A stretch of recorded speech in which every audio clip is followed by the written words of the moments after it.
නමෝ බුද්ධාය. ඒ භාග්‍යවත් රහත් සම්මා සම්බුදුරජාණන් වහන්සේට අපගේ নমස්කාරය වේවා.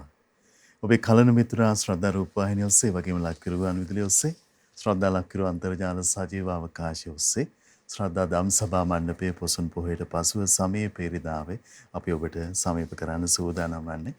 ඉතින් මොනතරම් ඉක්මනින් කාලය ඉක්ුත් වී යනවාද කියන කරුණ යලි යලි පසක් වෙනවා. උදෑසන 10 වල සන්ධ්‍යාව බවට පත් වෙලා රාත්‍රිය සමීප වෙන අවකාශයේ අපට ශ්‍රද්ධා ධම්සභා මණ්ඩපයේ ඔබට සමීප කරන්න අවස්ථාව දෙන්නේ. ඉතින් පින්වන්ත ඔබ හැම දිනම වෙනුවෙන් අපි ධම්සභා මණ්ඩපේ පහන් දැල්වන්නට යෙදුණා. ඉතින් භාග්‍යවතුන් වහන්සේ උදෙසා දැල්වෙන එක පහන්සිලකින් හදවත් කීයක් නම් දැල්වෙනවද කියලා ඔබ දන්නවා. ඉතින් අප වටා එක් රාශි වෙන පින්වන්ත හැම දිනම ලෝකේ කොහේ කොතැනක සිටියත් අපේ ශ්‍රද්ධා ධම්සභා මණ්ඩපය වෙනුවෙන් ඊටාම දයාවෙන් ඒක රාශි කරගන්නේ.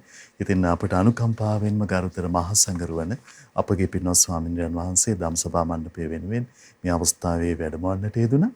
වැඩම කොට වදාළ පූජනීය මහා සංඝරත්නය අපි පළමුවෙන් දෙපා නැමද ආදර ගෞරවයෙන් පිළිගනිමු. ස්වාමීනි අපගේ নমස්කාරය වේවා.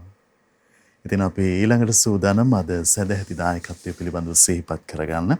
මීට වසර 4කට පමණ පෙර මිය පරලොව යන්නට යෙදුණු ශ්‍රද්ධා මාසික ධර්ම දාන සමාජික ඔසඳ බුද්ධික තරුණ පුතුණුවන්ට පුණ්‍යානුමෝදනා කිරීමේ අපේක්ෂාවෙන් ඉතාලියේ මහමෙවුනා භාවනා අසපුර සම්බන්ධ පින්වත් වයලට් පෙරේරා මෑණියන්, විමලසේන පෙරේරා පියාණන්, ඇමරිකාවේ පදිංචි නදීකා පෙරේරා අක්කා, ඒ වගේම චමින්ද ජයසූරිය අයියා, ශාන්‍යා සවින්දි දියණිය, ඉතාලියේ පදිංචි දිනේෂ් පෙරේරා අයියා, ලයනි ලක්ෂිකා අක්කා, නිසැන්දි සදෙස්නා, සනුක ඉන්දීර යන දරුවන්, ඒ වගේම දිනෝෂ පෙරේරා මල්ලි, අමාලි යසෝදරා නංගි, ඒ වගේම සනුකි දියණිය ඇතුළු පවුලේ පින්වන්ත හැමදෙනා ඔබ හැමදෙනා වෙනුවෙන් අද ධම්සභා මණ්ඩපයේ සදැහැති දායකත්වයේ දරනවා.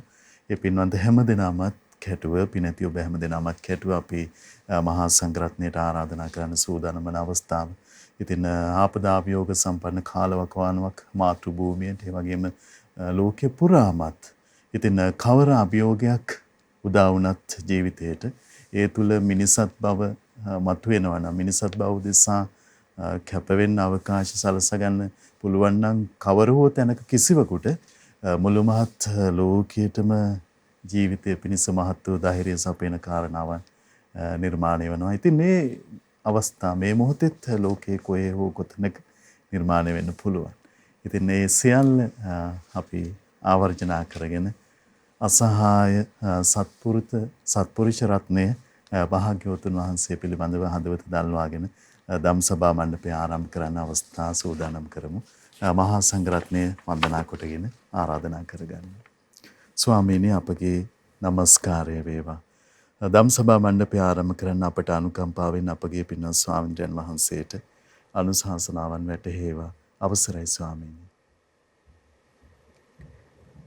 මාගේ ධර්ම ස්වාමී වූ ඒ භාග්‍යවත් වූ අරහත් වූ ගෞතම සම්මා සම්බුදුරජාණන් වහන්සේට নমස්කාර වේවා. මාගේ ගුරු දේවෝත්තම කල්යාණ මිත්‍ර පරම පූජනීය පින්වත් ලොකු ස්වාමීන් වහන්සේට ගෞරවාදර වන්දනාව වේවා. ශ්‍රද්ධාවන්ත වාසනාවන්ත පින්වතුනි, පුරා සතියක කාලවකවානුවකට පස්සේ අපි ශ්‍රද්ධා ධම්සභා මණ්ඩපයේ සමග මේ විදිහට එකතු වෙනවා. කාලේ වේගින් ගත වෙවි අපේ ජීවත් වෙන්න තියෙන කාලවකවානුව අහිමි වෙවි යනවා. සියල්ල අවබෝධ කළ ලෝකේම අතැඹුලක්සේ දත් ඒ අපගේ මහා කරුණික බුදුරජාණන් වහන්සේ වදාළේ අච්චෙන්ති කාලා, කාලය වේගින් ගෙවී යන්නේය. තරයන්ති රත්තියෝ, අපට නොදැනීම අපට නොතේරීම රෑදවල් උදාවන්නේය. වයෝ ගුණං අනුපුබ්බං ජහන්ති, ඒ විදිහට රෑදවල් උදාවෙවී සිද්ධ වෙන දේ තමයි අපට ජීවත් වෙන්න තියෙන කාලවකවානුව අපේ වයස අනුපිළිවෙලින් අඩු වෙවි යන එක. ආයු කීයති මච්චානං කුන්නදීව ඕදකං. මේ මනුස්සයාගේ ආයුෂ ප්‍රමාණය අඩුවෙවි අවසන් වීම දක්වා යන්නේ හරියට සිඳීගෙන යන දොළපාරක වතුර ඩිංගිත්ත වගේ. ඉතින් අපේ ජීවිතේ මේ දේ තමයි හැම දිනාටම සිද්ධ වෙන්නේ. ඒ ස්වභාවයට උස් පහත් ભેද, උගත් නූගත් ભેද, ධනවත් නිර්ධන ભેද මේ මොකුත්ම නැහැ. ජීවිතේ හැම දිනාට උරුම වෙලා තියෙන ස්වභාවය. ඉතින් අපේ ජීවිතේ එහෙම වේගින් මරණයට ඇදී යමින් තියෙද්දි, කාලයේ වේගින් ගත වෙවි තියෙද්දි, ජීවත් වෙන්න තියෙන කාල වකවානුව අතිශයින්ම වේගින් අහිමි වෙවි තියෙද්දි අපිට බුදු බණ පද අහන්න ලැබෙනවා කියලා කියන්නේ විශේෂයෙන් අපිට අපි ගැන සන්තෝෂ වෙන්න කාරණාවක්. අපේ ජීවිතේ අපි පින් කරලා තියෙනවා. බුදු කෙනෙක්ගේ ස්වාක්ඛාත වූ සත්‍ය වූ නිර්මල වූ සද්ධර්මය අහන්න. ඉතින් අද දම් සභා මණ්ඩපයේදී මා තීරණය කළා ඔබට බොහෝම වටින සූත්‍ර දේශනාවක් පැහැදිලි කරලා දෙන්න දම් සභා මණ්ඩපයේ ආරම්භක අනුශාසනාව විදිහට මේ දේශනාව අපි හැම දිනාට හරීම වැදගත් එකක්. මේ දේශනාව හැබැයි භාග්‍යතුන් වහන්සේ සිද්ධ කළේ දෙවි කෙනෙක් එක්ක. අපි බුදුරජාණන් වහන්සේ වන්දනා කරනකොට පින්වතුනි කියනවානේ භාග්‍යතුන් වහන්සේ සත්තා දේව මනුස්සානං වෙනසේක. බුදුරජාණන් වහන්සේ දෙවියන්ටත් මිනිසුන්ටත් ශාස්ත්‍රූන් වහන්සේ වෙනසේක.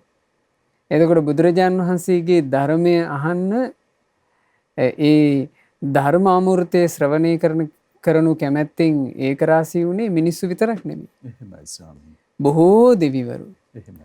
බොහෝ දෙවිවරු පහන් සිතින් බුදුරජාණන් වහන්සේගේ ධර්මය අහන්න එකතු වුණා. ඉතින් මේ අද ඉගෙන ගන්න දේශනාව බලපුවම මහත්ය පේනවා මේ දෙවි කෙනා මේ දෙවි කෙනෙක් එක තමයි බුදුරජාණන් වහන්සේ මේ ධර්ම කතාව සිදු කළේ. මේ දෙවි කෙනා කලින් ධර්මය අහලා දහම් දෙනුමත් තිබුණු කෙනෙක්.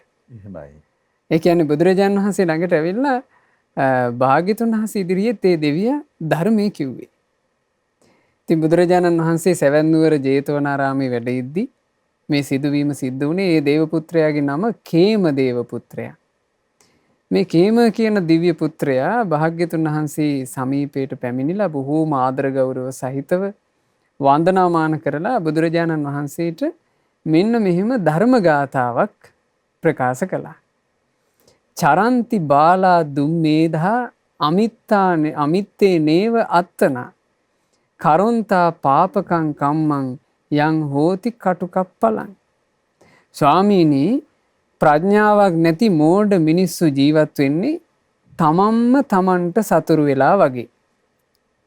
නපුරු විපාක දෙන යම් දුක්ඛිත කර්ම වෙනවා නම් ඒ පාප කර්මමයි ඒ කෙනා සිද්ධ කරගන්නේ.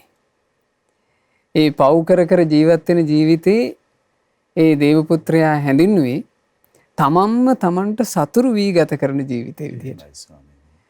මේක බුදුරජාණන් වහන්සේ විසින්ම මහත්ය දේශනා කරපු ධර්මයක්. එතකොට මේ දහම් පදේ අහගෙන ඒ දහම් පදේ ධාරණය කරගෙන ඉඳපු දෙවි කෙනෙක් තමයි මේ භාග්‍යතුන් වහන්සේ ඉදිරියේ මේ කාරණේ මතක් කළේ.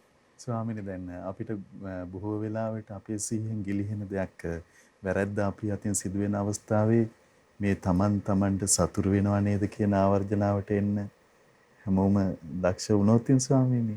ඒක ඇත්තෙන්ම භාග්‍යතුන් වහන්සේගේ බණපදයක් අහන්න ලැබිලා ධර්මයේ තුලින් තමන්ගේ ජීවිතේ දකින්න කෙනෙකුට තමන් ගැන සිහි කරද්දී හොඳට තේරුම් ගන්න පුළුවන් තමන්ට හතුරු වෙනවද තමන්ට මිත්‍ර වෙනවද කියන එක. එතකොට මේ හතුරු වෙනවාද මිත්‍ර වෙනවාද කියන එක තීරණය වෙන්නේ තමන් කරන කියන හිතන ක්‍රියාවට අනුරූපව. යම් කෙනෙක් පාප කර්ම නම් කරන්නේ එයා කොච්චර කිව්වත් ඒ කෙනා කියන්න පුළුවන් මම මට ආදරේ කෙනෙක්, මම මගේ යහපත කැමති කෙනෙක්, මම මගේ දියුණුව පතන කෙනෙක්. එහෙම කියන්න පුළුවන්. ඒක හුදෙක් වචනයක්ම විතරයි පින්වතුනි. ඒක වචනයක් විතරයි. එයාගේ ක්‍රියාවෙන් පේන්නේ එයා තමන්ටම හතුරුකම් කරගන්නවා. සිතකය වචනේ වරදවා හසුරුවනවා කියලා කියන්නේ ඒක තමන්ටම කරගන්න පාප කර්මයක්. තමන්ටම කරගන්න හතුරුකමක්. ඉතින් බුදුරජාණන් වහන්සේ මේ ගාථා රත්නය දේශනා කළා ධම්මපදයේදී. ඒ දේශනා කරන්න හේතුනේ මහත්තයා සුප්පබුද්ධ කියන කුෂ්ඨ රෝගියා. මේ සුප්පබුද්ධ කියන කුෂ්ඨ රෝගියා භාග්‍යතුන් වහන්සේගේ ශාසනයේ සෝතාපන්න ඵලයේ සාක්ෂාත් කළා. හැබැයි ඔහුට කවුරුත් ලං වෙන්න කැමති නැහැ. මුළු ශරීරය පුරාම කුෂ්ඨයක්. කුෂ්ඨය හැදිලා අර ඒවා තුවාල වෙලා ගලනවා. හරීම අප්‍රසන්නයි අපිරිසිදුයි. මිනිස්සෙක් සාමාන්‍ය හිඟා කන කෙනෙකුට බත් ටිකක් හරි දෙනවනේ. දැන් මෙයාට එහෙම කෑමක් බීමක් දෙන්නවත් පිළිකුලයි මිනිස්සෙක්. හරි අසරණ වෙලා හරිම අසරණ වෙලා තමයි ජීවිතේ ගත වුනේ. අන්තිමේ මේ මරණයටපත් වෙන්න ඔන්න මෙන්න තියලා බුදුරජාන් වහන්සේගේ ධර්මය අහලා සෝවාන් වෙන්න වාසනාව ලැබුණා. සෝතාපන්න වෙලා දැන් උදෑසන කාලේ ධර්මය අවබෝධ කළා. ධර්මය අවබෝධ කරලා බොහොම සුළු කාලෙකින් ගව දිනක් යනලා මරණයටපත් වුණා.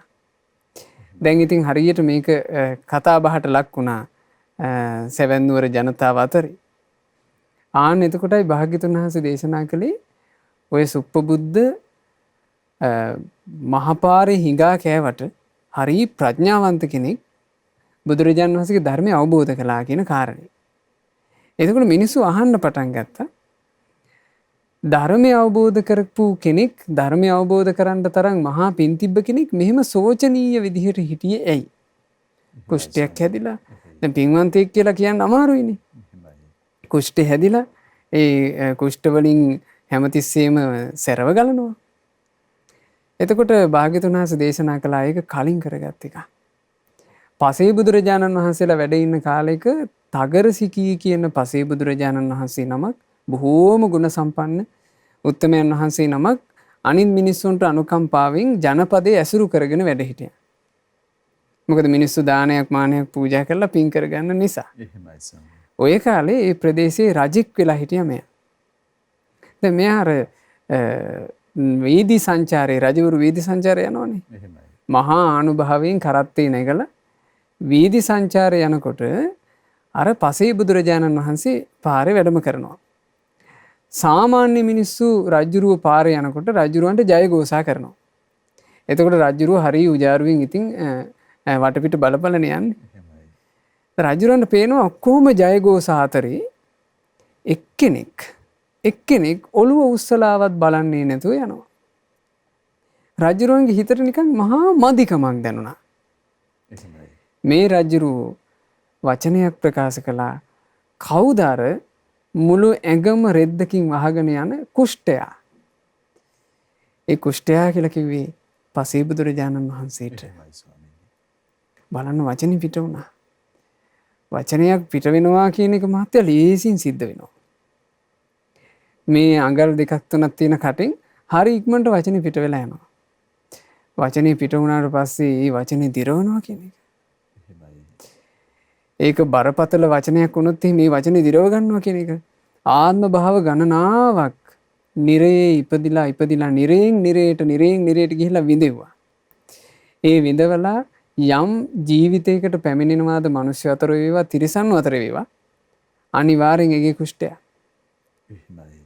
එක වතාවයි අර පසේ බුදුරජාණන් වහන්සේ වෙනුවෙන් වරදවා වචනේ පිළිපැද්දේ. ඒකේ විපාකේ අවසානයේ සෝතාපන්න ඵලයේ සාක්ෂාත් කරන ශ්‍රාවකයා බවට පත් වෙනකොටත් කුෂ්ඨයක් ඇතුවයි හිටියේ. ඒ නිසා බුදුරජාණන් වහන්සේ තමයි මේ අර්ථය මුලින්ම වදාළේ. ස්වාමීන් මොන තරම් භයානකද සත්පුරුෂ උතුමන් වහන්සේ කෙරෙහි වචනේ වැරදුනොත් ඉන්නේ එහෙම. ඒකයි මේ ධර්ම කාරණා දැනගෙන මහත්තයා යම් කෙනෙකුගේ సంతානය තුළ කර්මඵල විශ්වාසය හට ගන්නවා නම් ඒ කෙනාගේ ජීවිතයට පුදුමාකාර ආශිර්වාදයක්. දැන් වර්තමානයේ ලංකා භූමිය දිහා බලපුවම මේ මිනිස්සු බහුතරය මිනිස්සු දිහා බලපුවම පේන දෙයක් කර්මඵල විශ්වාසය නැහැ. කර්මඵල විශ්වාසය නැහැ. තමන් මේ කරන කියන හිතන ඒවාට විපාක සකස් වෙනවා කියලා. ඒ බය මිනිසෙක්ව රකින්නවා. කර්මඵල විශ්වාසය කෙනෙක් තුළ තියෙනවා නම් ඒක සම්මා දිට්ඨිය. ඒක ඔහුව රකින්නවා. ඒ නිසා පින්වතුනි ඇති කරගන්න මේ බණපද අහලා කර්මඵල විශ්වාසය. ඉතින් යම් කෙනෙක් තමන්ගේ සිත කය වචනේ වරදවා හසුරවනවා නම් එයා හතුරෙක් තමන්ටම. තමන්ට මහතුරුකම් කරනවා. නතං කම්මං කතං සාධු යං කତ୍වා අනුතප්පති. යම් කිසි කටයුත්තක් කළාට පස්සේ යම් ක්‍රියාවක් කළාට පස්සේ ඒ අනුව දුක් වෙන්න සිද්ධ වෙනවා නම් එහෙම දේවල් කරගන්න හොඳ නැහැ. යස්ස අසුමුකෝ රෝදං විපාකම් පටිසේවති. ඒ කරගත් කර්ම විපාකේ ආපහු කැරකිලා එනකොට අඬානම් විඳවන්න වෙන්නේ. එහෙම දේවල් ජීවිතේට කරගන්න හොඳ නැහැ. මේ දැන් කවරෙක්ද කියන්නේ? දෙවිවරු. හැබැයිම දෙවිවරු දරාගෙන ඉන්න ධර්මය. දැන් බුදුරජාණන් වහන්සේ ධම්මපදයේදී දේශනා කරපු ගාථාවක් මේ දෙවිය මේ කිව්වේ. තමන්ගේ ජීවිතයට අයහපත පිණිස හේතු වෙන කර්ම කරගන්න එපා කියලා. ඊළඟට දෙවියා කියනවා ඒ වුණාට තංචකම්මං කතං සාධු යං කତ୍වා නානුතප්පති. යම් දෙයක් කළාට පස්සේ ඒ අනුව පසුතැවිල්ලක් නැත්නම් ඒ වගේ හොඳ දේවල් තමයි කරගන්න ඕන. මේ සිත කය වචනේ හසුරුවනකොට අපි හසුරුවන්න ඕන තමන් කරපු දේ, තමන් කියපු දේ, තමන් හිතපු දේ ආපහු තමන්ට පසුතැවිල්ලක් අරගෙන ඉන්නේ නැති විදිහට. තමන්ට ඒ ගැන සිහි කරනකොට මං මේ බඳු දේ කළා කියලා සිහි කරනකොට පසුතැවෙන දේවල් කරගන්න හොඳ නැහැ. කරගන්න ඕන දේ මොකද්ද? යස්ස පතීතෝ සුමනෝ විපාකම් පටිසේවති. තමන් කරපු කියපු හිතපු ඒ වගේ විපාක තමන්ට සැප උපද්දනවා නම් මේ ජාවිතීව කරගන්න කියනවා. දැන් යම් පින්කමක් කරපු කෙනෙක් ඒ පින්කම ගැන සිහි කරනකොට ආයෙ සතුට උපදිනවා. මං මේ යහපත කළා කියලා එයාගේ මූණ ප්‍රීතියෙන් බබලනවා. එහෙමයි ස්වාමී. එයාට තමන් ගැනම හිතද්දී සතුටු සිනහ පහළ වෙනවා. එහෙමයි. කොච්චර සැපදනේ? එහෙමයි. ඒ සැප සහගත කර්ම තමයි කියනවා රැස් කරගත යුත්තේ. එහෙමයි. තමන් වචන කතා කරද්දී වුණත් තව කෙනෙකුගේ හිත නිවන වචනයක් කතා කරනවා නම්, තව කෙනෙක් සංසිඳන වචනයක් කතා කරනවා නම්, කේලමක් නොවන වචන කතා කරනවා නම්, අසත්‍යයක් නොවන වචන කතා කරනවා නම් තමන් මේ වචන හසුරුවපු විදිහ ගැන තමන්ට දුක් වෙන්න කාරණාවක් නැහැ. ඊළඟට ගුණවන්ත උතුමන්ට සත්පුරුෂයන් වහන්සේලාට තමන්ගේ කටින් තමන් ගරහලා නැත්තම් තමන්ට බය වෙන්න දෙයක් නැහැ. හිතට හරි සතුටුයි. ඇත්තම මහත්තයා මේ තමන් ගැන තමාට තියෙන සතුට කියන එක තරම් වෙන සතුටක් නැහැ. මිනිස්සෙක් විඳිය යුතු සතුටවල් අතරේ තමන් ගැන හිතද්දී ඇති වෙන සතුට. දැන් ඇත්තෙම අපි කල්පනා කළොත් මුළු ලෝකෙම අපිට ප්‍රශංසා කළත් වැඩක් තියනවද? අපේ හිත අපට චෝදනා කරනවා නන්නේ. එහෙමයි ස්වාමීනි. අපි පෞද්ගලිකව අපේ හිතෙන් චෝදනා ලබන කෙනෙක් නම් ලෝකයක්ම එකතු වෙලා අපිට ප්‍රශංසා කළත් අපිව මාලා දාලා පිළිගත්තත් අපිට වැඩක් නැහැ. එහෙමයි. අපි හිතින් ගින්දර විඳින කෙනෙක් නෑ. හැබැයි ලෝකයක් අපි ගැන නොදන්නවා වෙන්න පුළුවන්. ලෝකයක් අපිට ප්‍රශංසා නොකරනවා වෙන්න පුළුවන්. අපි ගැන හිතද්දී අපට සතුටුයි නම් ඒක තමයි හැබැයිම සතුට. එහෙමයි ස්වාමීනි. ඉතින් ඒ ගැන හොඳට තේරෙනවා මේ මිනිස්සෙක් තමන්ගේ ජීවිතේ තමන් මෙහෙවා ගන්න ඕන, හසුරුවා ගන්න ඕන, තමන්ට ආපහු හැරී බලද්දී ගොඩාක් සතුටු හිතෙන විදිහට. එහෙමයි. ඒ කාරණේ ගැන කතා කරනකොට අපි කල්පනා කළා බොහොම ලස්සන වීඩියෝ පටයක් පින්වතුන්ලාට නරඹන්න සලස්සන්න. ඒ වගේ තමන් ගැන ආපහු හිතද්දී බොහෝම සතුටු වෙන්න පුළුවන් වෙන විදිහට ජීවිතය ගත කරපු කෙනෙක්. එහෙමයි ස්වාමීනි. ඔහු ඉන්දියාවේ කර්ණාටක ප්‍රාන්තයේ නිව්පදාපු කියන ගම්මානයේ ජීවත් වෙච්ච කෙනෙක්. ඔහුගේ නම හරකෙලා හජබ්බා. මේ හරකෙලා හජබ්බා බොහොම දුගී දුප්පත් උපන්න කෙනෙක්. ඒ නිසාම ඔහුට හරිහමං අධ්‍යාපනයක් ලැබුණේ නැහැ. ඔහු කිසිම දවසක පාසලකට ගිහිල්ලා නැහැ. පාසල් අධ්‍යාපනයක් ලබලාම නැහැ. දැන් ඉන්දියාව ගත්තොත් අද වුණත් මහත්තයා ඒ වගේ දරුවෝ හරියට ඉන්නවා. එහෙමයි ස්වාමීනි. දුප්පත් දරුවෝ, ඊළඟට වීදි දරුවෝ, ඒ දරුවන්ට කිසිම අධ්‍යාපනයක්, මූලික අධ්‍යාපනයක් කිසිම විදිහකින් නැහැ. එහෙමයි. ඉතින් තීරණ වාසයට වෙනකොට ඔය මං මාවත්වල මොනවා හරි මේ විකුණගෙන චුට්ටක් ඔය වගේ ජීවත් වීමක් තමයි තියෙන්නේ. එහෙමයි. එක්ක හිඟා කනවා. ඉතින් මේ මේ හරකෙලා හජබ්බා කියන කෙනා සාමාන්‍යයෙන් තේරෙන වයසට එනකොට ඔහුට රැකියාව විදිහට ඔහු තෝරගත්තා මේ දොඩම් විකිණීම. ඉතින් ගමේ ඉඳලා කිලෝමීටර් 25ක් විතර ගෙවාගෙන නගරයට ඇවිල්ලා ඒ නගරේ තමයි ඔහු දොඩම් විකුණලා තමන්ගේ ජීවිතේ ගත කළේ. ඉතින් මෙහෙම ජීවත් වෙනකොට දවසක් මොහු ළඟට විදේශික යුවලක් පැමිණෙනවා දොඩම් මිලදී ගන්න. මේ විදේශික යුවල ඉංග්‍රීසියෙන් ඔහුත් එක්ක කතා කරන්න සූදානම් වෙනකොට ඔහු ඉංග්‍රීසි වචනයක්වත් දන්නේ නැහැ. ඔහුට මේ ගනුදෙනුව කරගන්න බැරුව හරි අසරණ වෙනවා. එතකොට මේ හරකෙලා තමන් ගැනම හරි සංවේගයටපත් වුණා. මං ඉංග්‍රීසි වචනයක් හරි ඉගෙනගෙන තිබුණා නම් මං දැනගෙන තිබුණා නම් එහෙමයි. මට මේ වෙලාවේ හොඳ ගනුදෙනුවක් කරගන්න තිබුණා. මං අසරණ වෙන්නේ නැහැ. ඊළඟට ඒ පිරිසත් අපහසුතාවයටපත් වෙන්නේ නැහැ. දොඩම් ගන්න ආපු අයට අන්තිමේ ඒක කරගන්න බැරුව යන්න උනා. එහෙමයි. එතකොට මේ හරකෙලා ගත්ත තීරණය හරි පුදුමයි මහත්තයා. එහෙම තීරණයකට මනුස්ස సంతානයක් එනවා කියලා කියන්නේ ඒක පුදුම වටින එකක්. එහෙමයි. ඔහු ගත්ත තීරණය තමයි දැන් ඔහු මූලික අධ්‍යාපනය මුකුත් ලැබුණු නැති ඉස්කෝලේකට ගොඩ වෙච්ච නැති කෙනෙක්. ඔහු කල්පනා කළා මට වෙච්චි මේ නස්පැත්තිය එහෙම නැත්තම් මං වැටිච්චි වලේ මං තව කෙනෙක් වැටෙන්න දෙන්නේ මට සිද්ධ වෙච්චි අභාග්‍ය සම්පන්න ඉරණම තවත් කෙනෙකුට නොවන විදිහට කටයුතු කරන්න ඕන. හරිම පුදුම සහගතයි. අර දොඩම් විකුණලා ජීවත් වෙන කෙනා ලොකු හීනයක් ඇති කරගත්තා. එහෙමයි ස්වාමී. ඉස්කෝලයක් පටන් ගන්න ඕන කියලා. එහෙමයි. ඒක දොඩම් විකුණලා ජීවත් වෙන මිනිස්සෙකුගේ හීන අතරේ ලොකු බරපතල හීනයක්. හිතන්නවත් බැරි තරමේ හිතන්නවත් බැරි තරමේ හීනයක් ඔහු ඇති කරගත්තා. හැබැයි මේ හීනය මුදිතාවෙන් පිරිච්ච එකක්.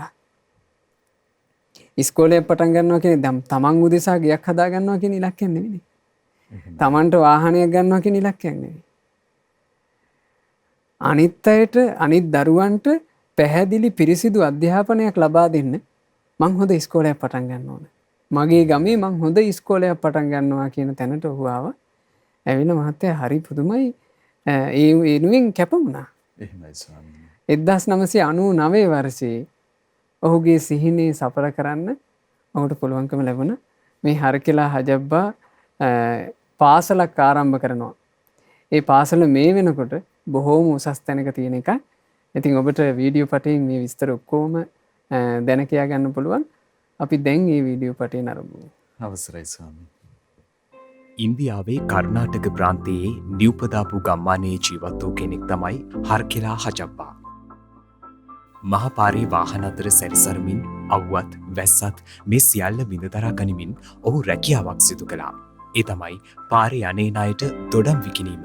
ගමේ සිට කිලෝමීටර 25ක් පමණ දුර ගෙවාගෙන නගරයට ඇවිත් තමයි ඔහු මේ විදියට Tamanගේ රැකියාව සිදු කළේ. ඔහු කිසිම දිනයක පාසලකට ගිහින් නැහැ. මේ නිසා තමයි ඔහුට මේ දොඩම් විකුණන රැකියාව සිදු කරන්න වෙන්නේ. මේ අතර දිනක් ඔහු අසලට පැමිණි විදේශික යුවලක් ඔහුගෙන් දොඩම් මිලදී ගන්නට ඇසුවත් ඉංග්‍රීසි භාෂාව නොතේරීම නිසා හර්කෙලාට ඒ කිසිවක් තේරුම් ගන්නට පුළුවන් වුණේ නැහැ. ඔහුට ඒ වෙලාවේ හිතුණා පුංචි ඉංග්‍රීසි වචන කිහිපයක්වත් Tamanට තේරුම් ගන්න බැරි නිසා Taman අපහසුතාවයට පත් වුණා කියලා. ඒ වෙලාවේ ඇති වුණ ඒ සිතුවිල්ල පසු කාලීනව සුවිසල් විප්ලවයකට මඟ කියා දෙන්නට උනා. Taman එදා මුහුණ දුන් සිදුවීම වෙනත් කෙනෙක්ට සිදුවනු දැකීමට හර්කෙලා අකමැති වුණා. අන් අය වෙනුවෙන් ඔහු විප්ලවයක් කරවන්නට උනා. ඒ සමාජය වෙනස් විය යුතුයි යන මතයේ සිට නෙවෙයි. සමාජයට වෙනස් වන්නට නොහැකි නම් Tamanට වෙනස් විය හැකි බව සහ ඒ තුලින් සමාජයේ නිවැරදිව වෙනස් කළ හැකි යන මතයේ සිටයි. ඔහුට රැකියාව ලෙස මහපාරේ දොඩම් විකිණීම හැර වෙනත් විසඳුමක් තිබුණේ නැහැ. Taman දොඩම් විකිණීමෙන් උපයා ගන්නා මුදලින් ඔහු යම් මුදලක් දිනපතාම ඉතිරි කරන්නට උනා. ඒ පාසලක් ගොඩනැගීමේ සිහිනයද සිතෙහි තබාගෙන 1999 වසරේදී හර්කෙලාගේ සිහිනය සැබෑවීම ආරම්භ වුණා. ඔහු ගිනියමේ විකුණු දොඩම් වලින් ලබාගත් පුංචි මුදල එකතුවක් ලෙසින් අවසානයේදී පාසලක් ඉදිකිරීම දක්වාම රැගෙන ගියා. ගමේ අවිධිමත් පාසලකට අනුබද්ධ ලෙසින් ඔහු මුලින්ම ආරම්භ කළ පාසලට ඉගෙන ගැනීමට පැමිණියේ දරුවන් 28 දෙනෙක් පමණයි. ඒත් පසුව පාසලේ සාර්ථකත්වයත් එක්ක බොහෝ දරුවන් පිරිසක් ඒ පාසල වෙත පැමිණියා. ඒ සමග තම පාසලේ ඊට පහසුකම් වැඩි දියුණු කළ යුතු බව හර්කෙලාට වැටහෙන්නට වුණා. ඔහු තවදුරටත් දොඩම් විකුණමින් මුදල් ඉතිරි කරන්නට වුණා. ඔහුගේ උදාර අරමුණ ගැන පැහැදුණු මිනිස්සු ඔහුට උපකාර කරන්න පටන් ගත්තා. අද වෙනකොට ඔහු තම ගමට සියලු පහසුකම් සහිත අංග සම්පූර්ණ පාසලක් ගොඩනගා දී තිබෙනවා. එය මේ වන විට රජයට අයිති පාසලක්. දැන් හර්කෙලාට සමාජයෙන් හිමිවන්නේ ඉහළ පිළිගැනීමක්. ඔහු පසුගිය වසරේදී ඉන්දියාවේ පද්මශ්‍රී සම්මානයෙන් විදුම් ලබන්නේ ඔහුගේ පරාර්ථ සේවය වෙනුවෙන්. කිසිදු බලාපොරොත්තුවක් නොමැතිවම අන් අයට යහපත් දේ ලබා දෙන්න, පරාර්ථය වෙනුවෙන් කැපවී අන් අයගේ සතුට වෙනුවෙන් පෙනී සිටින්න. ඔබට අහිමි වූ දෙයින් අන් අයෙක් සතුටක් ලබනවා නම් ඒ වෙනුවෙන් සතුටු වෙන්න. අවසානයේ පරාර්ථය යනු සතුට අහිමියයි කියන ලෝකය තුළ ලැබිය හැකි හොඳම සතුටක්. බලන්න පින්වතුනි, තව කෙනෙක් ලස්සනට හදාගත්ත ජීවිතය දිහා අපි බලනකොට අපේ ඇස්වලට සතුටු කඳුළු වෙනවා. අපිට පුළුවන් වුණොත් අපේ ජීවිතේ අපි ආපහු හැරී බලනකොට අපි වෙනුවෙන් සතුටු කඳුලක් වෙන විදිහට හදාගන්න. ඒක අපට කොච්චර සැප උපදින ජීවිතයක් වෙයිද? එහෙමයි ස්වාමීනි. අපි යම් දවසක අපේම ජීවිතේ දිහා හැරී බලනකොට අපිට අපි වෙනුවෙන් ඇස්වලට සතුටු කඳුලක් එනවා නම් ඒ ජීවිතේ සුන්දරයි. ඒ බඳු ජීවිතයක් උදා කරගන්න බුදුරජාණන් වහන්සේගේ උතුම් ශ්‍රී සද්ධර්මය අපිට දැන් මුණ ගැහිලා තියෙනවා. ඒ ජීවිතේ උපද්ද ගන්න බොහෝම ලස්සන ජීවිතයක් හදාගන්න පිළිවෙල බුදුරජාණන් වහන්සේ ධර්මයේ තුල කියා දීලා තියෙනවා. දැන් මේ කේම කියන දේවපුත්‍රයා භාග්‍යවතුන් වහන්සේ ඉස්සරහා ওই ගාථා තුන ප්‍රකාශ කරද්දී බුදුරජාණන් වහන්සේ ඒ ගාථාවන් අනුමත කළා. ඇත්තම අනුමත කළා කියන්නේ මේ බුදුරජාණන් වහන්සේගේ ධර්මයේ තුලම අන්තර්ගත ගාථා. ඊට පස්සේ බුදුරජාණන් වහන්සේ තව ගාථා තුනක් කියලා දුන්නා මේ දේවපුත්‍රයාට. යමක් Tamanට හිතසුව පිණිස තියෙන බව දන්නවා නම් ඒක තමයි ඉස්සෙල්ලාම කරන්න ඕන. යම් කටයුත්තක් යම් ක්‍රියාවක් Tamanට හිතසුව පිණිස පවතිනවා කියලා දන්නවනම් එහෙම දැනගන්නේ කොහොමද? නුවණැත්තෝ ඇසුරු කරද්දී, සත්පුරුෂය ඇසුරු කරද්දී අපිට දැනගන්න ලැබෙනවා මේ කටයුත්ත නම් මට යහපත පිණිස පවතින එකක් කියලා. ආන් එතකොට ඒ කටයුත්ත තමයි කියනවා ඉස්සෙල්ලාම කරගන්න ඕන. ප්‍රඥාවන්ත වීරියවන්ත කෙනා නොමග ගියපු ගැල්කරුවෙක් වගේ හිතන්ට හොඳ නැහැ. සමහර ගැල්කරුවෝ ඉන්නවා හොඳට තියෙන මහා මාර්ගය අත්හැරලා විසම මාර්ගේ යනවා. ඒ නොමග ගියපු ගැල්කාරයේ කතාව මොකද්ද? සමහර ගැල්කාරයෝ, සමහර රියදුරෝ ඉන්නවා. හොඳට පාර තියෙනවා. හොඳට පාර තියෙද්දී මේ මිනිසයා මේ විසම මාර්ගයක වාහනේ දාගන්නවා. ඒ වාහනේ දාගත්තට පස්සේ වාහනේට ඔරොත්තු දෙන්නේ නැහැ. අන්තිමේදී තමන්ගේ කරත්තේ රෝදත් කඩාගෙන කල්පනා කර කර ඉන්නවා. ඒ කෙනා පාර හොඳට තියෙද්දි පාර වරද්දගෙන සම්පූර්ණයෙන්ම අසරණ භාවයටපත් වෙලා දුකටපත් වෙලා සුසුම් හෙල ඉන්න තත්යකට ඒ කෙනා වැටෙනවා. මේ කිව්වේ මේ භාග්‍යතුන් වහන්සේ දේශනා කළේ මඟ හොඳට තියෙනවා. භාග්‍යතුන් වහන්සේ දේශනා කරපු ධර්මයේ තියෙන කාලයක මහත්ය මාර්ගය හොඳට තියෙනවා. එහෙමයි ස්වාමීනි. අපි කය කොයි විදිහටද හදාගත යුත්තේ? බුදුරජාණන් වහන්සේ දේශනා කළා ප්‍රාණඝාත, සොරකම්, සල්ලාලකම්, මත්පැන් මද්ද්‍රව්‍ය පාවිච්චි කිරීම වලින් ඈත් වෙලා මේ කය හරියට හදා ගන්න ඕන. කයින් ප්‍රාණඝාතය කරන්න හොඳ නැහැ. කයින් සොරකම කරන්න හොඳ නැහැ. කය මුල් කරගෙන සල්ලාලකම් කරන්න හොඳ නැහැ. ළඟට මේ කය මුල් කරගෙන මත්පැන් මද්ද්‍රව්‍ය පාවිච්චි කිරීම සිද්ධ කරන්න හොඳ නැහැ. එතකොට කය හදාගන්න පිළිවෙල ඒ මාවත බුදුරජාණන් වහන්සේ ලස්සනට පෙන්වලා දීලා තියෙනවා. එහෙම තියෙද්දිත් මේන ප්‍රාණඝාත කරනවා. මේන සල්ලාලකමේ යනවා. එහෙමයි. මේන හොරකම් කරනවා. මේ ඊළඟට මත්පැන් මද්ද්‍රව්‍ය පාවිච්චි කරනවා. ඒව පාවිච්චි කර කර ගිහිල්ලා අන්ත අසරණ තැනට වැටෙනවා. හරියට හොඳට පාර තියෙද්දි පාර වරද්දගත්ත රියදුරෝ වගේ. එහෙමයි. ඊළඟට වචනේ සංවර කිරීම ගැන භාග්‍යතුන් වහන්සේ දේශනා කළා. මේ බොරු කේලම් හිස් වචන පරුස වචන වලින් වැළකීලා සත්‍ය වචන කතා කරන්න ඕන. සමගිය ඇති වෙන වචන කතා කරන්න ඕන. අනිත් අය අහද්දී ඒ අයගේ හිතට සැප උපදින ප්‍රනීත වූ සත්‍ය වදන් කතා කරන්න ඕන. ඊළඟට ජීවිතයට අර්ථයක් උපද්දන හදවතේ තැන්පත් කරගන්න වටින වචන කතා කරන්න ඕන. අපි වචන හසුරුවනවා නම් ඒ පිළිවෙලට. අපේ වචන වලින් අපිට අයහපතක් වෙන්නේත් නැහැ, ලෝකයට අයහපතක් වෙන්නේත් නැහැ. මේ වචනේ හරියට හසුරුව ගත්තොත්. එතකොට වචනේ හොඳට හසුරුව ගන්න ක්‍රමේ තියෙනවා. හරියට පාර තියෙනවා. පාර තියෙද්දී බොරු කේලම් හිස් වචන පරස වචන කියලා පාර වරද්ද ගන්න. එහෙමයි ස්වාමීනි. ඉතින් මේ විදිහට පාර වරද්ද ගත්ත කෙනාව භාග්‍යතුන් වහන්සේ උපමා කළේ හරියට කරත්තේ රෝද කඩාගත් රියදුරා වගේ. අඥානයත් ඕන් ඔය විදිහමයි ධර්ම මාර්ගයෙන් බැහැර වෙනවා. අධර්ම මාර්ගයට බැස ගන්නවා. අන්තිමේදී මරණය ඉදිරියේ කරත්ත රෝද කඩාගත්තු ගැල්කාරයා වගේ කල්පනා කර කර ඉන්නවා. මේ ජීවිතේ මහත්තයා වේගෙන් ආයුෂ ගෙවි ගිහිල්ලා අපි හැමදෙනාට උරුම වෙනවා මරණයට පත් වෙන දවස, මරණයට පත් වෙන මොහොත. එහෙමයි. ඒ මොහොත එනකොට අර පාර වරද්ද ගත්ත කෙනාට සුසුම් හෙල හෙල හූල්ල හූල්ල විඳෝ විඳවා ඉන්න සිද්ධ වෙනවා. එහෙමයි. දැන් ඒක මේ ජීවිතේ විඳවිල්ලක් බවට පත් වෙනවා. මේ ජීවිතේ සුසුම් හෙල හෙල පපුව ගිනි අරගෙන අවසාන මොහොතට මුහුණ දීමක් බවට පත් වෙනවා. පරලොව ජීවිතේ බොහෝම භයානක කටුක කරකස විපාක බවට පත් වෙනවානේ. අපේ මහා මොග්ගල්ලාන මහරහතන් වහන්සේත් ලක්කන මහරහතන් වහන්සේත් ගිජ්ජකූට පර්වතයෙන් පහළට වඩිනවා. වඩින මහත්තයා දකිනවා මේ අහස් ගෙබේ යනවා පෙර නොදුටු විරු අමුතු සත්වයෙක්. එහෙමයි. මේ සත්‍යව දැක්කේ මුගලන් මහරහතන් වහන්සේ. එහෙමයි. මුගලන් මහරහතන් වහන්සේ එරදිමත් අභිඥා තියෙනවා. මුගලන් මහරහතන් වහන්සේ දැක්කා අමුතු සත්වයෙක්. ඒ සත්වයාගේ මේ මම කියන සූත්‍ර දේශනාවේ නම කුම්භණ්ඩ සූත්‍රය. ඒ සත්වයාගේ විශාල අණ්ඩකෝෂයක් තියෙනවා. එහෙමයි. ඒ විශාල අණ්ඩකෝෂයේ ඇතුව බොහෝම අමාරුවෙන් මේ අණ්ඩකෝෂයේ බර උසල ගන්න බැරුව බොහොම අමාරුවෙන් තමයි මේ ඇවිද යන්නේ. ඇවිද යනකොට මහන්සියට ඉඳ ගන්න ගියත් මේ අණ්ඩකෝෂයේ තෙරපෙනවා. හරි වේදනයි.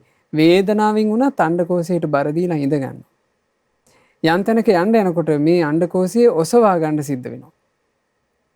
ඉතින් මෙහෙම හරි අන්ත අසරණයි. එහෙමයි. ඒ මදිවාට මේ භූත ගිජුලිහිනියෝ භූත කපුටෝ මෙයාගේ ශරීරේ හැම කඩ කඩ කනවා. මහා දුක්ඛිත ඉරණමක් විලාප තිය මේ ප්‍රේතයා ඉන්නවා.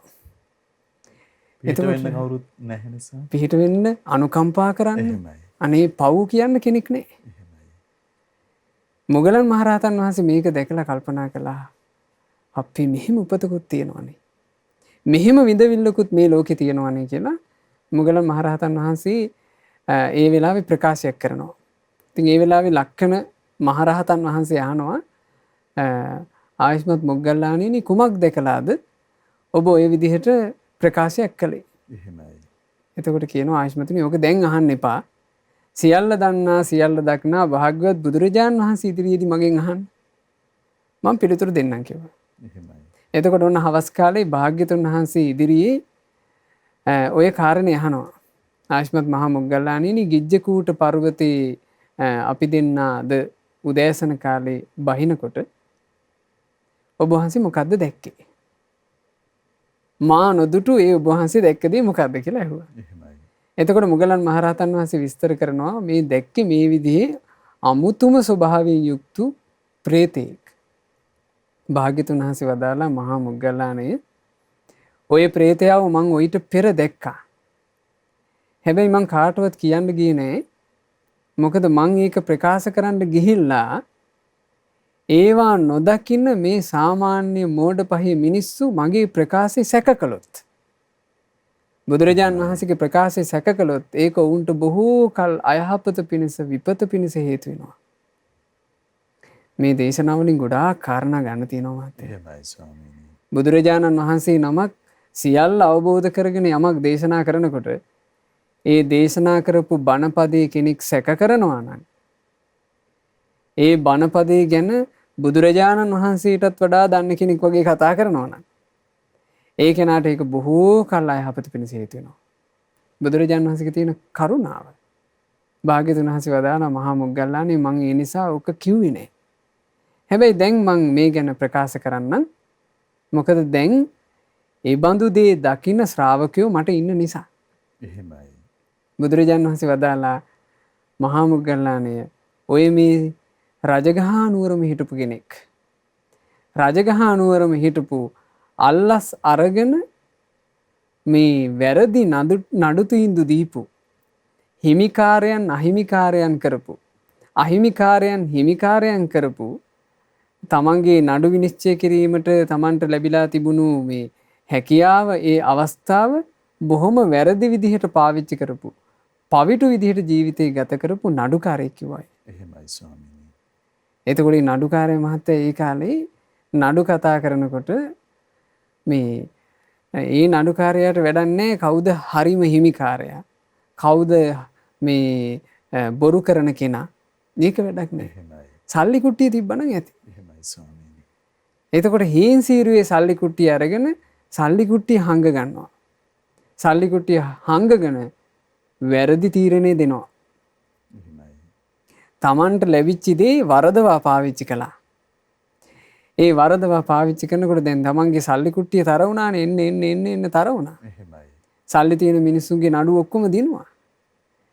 ඒ මිනිස්සු ඔක්කොම ප්‍රශංසා හැදුවා. යම් තැනකට යනකොට වේදිකාවල මාල දදා පිළිගත්තා. එහෙමයි. ඒ රාජ්‍ය තුල හොඳ පිළිගැනීමක් තිබුණා. අහවල් නීතිඥයා ගාවට ගිහිල්ලා නඩුවක් කතා කරොත් නම් ආයේ පරදින්නේ නැහැ කියලා. එහෙමයි ස්වාමීනි. ඇයි ඉතින් සල්ලි ටික දුන්නා නම් මොනවා කරලා හරි නඩු තීන්දුව දෙනවා. එතකොට මෙහෙම නඩුකාරයෙක් විදිහට කටයුතු කරපු කෙනා ජීවත් වෙනකන් දැන් ඒ කාලේ හැටියට නම් මිනිස්සුෙකුට අවුරුදු 100ක් 120ක් තිබ්බනේ.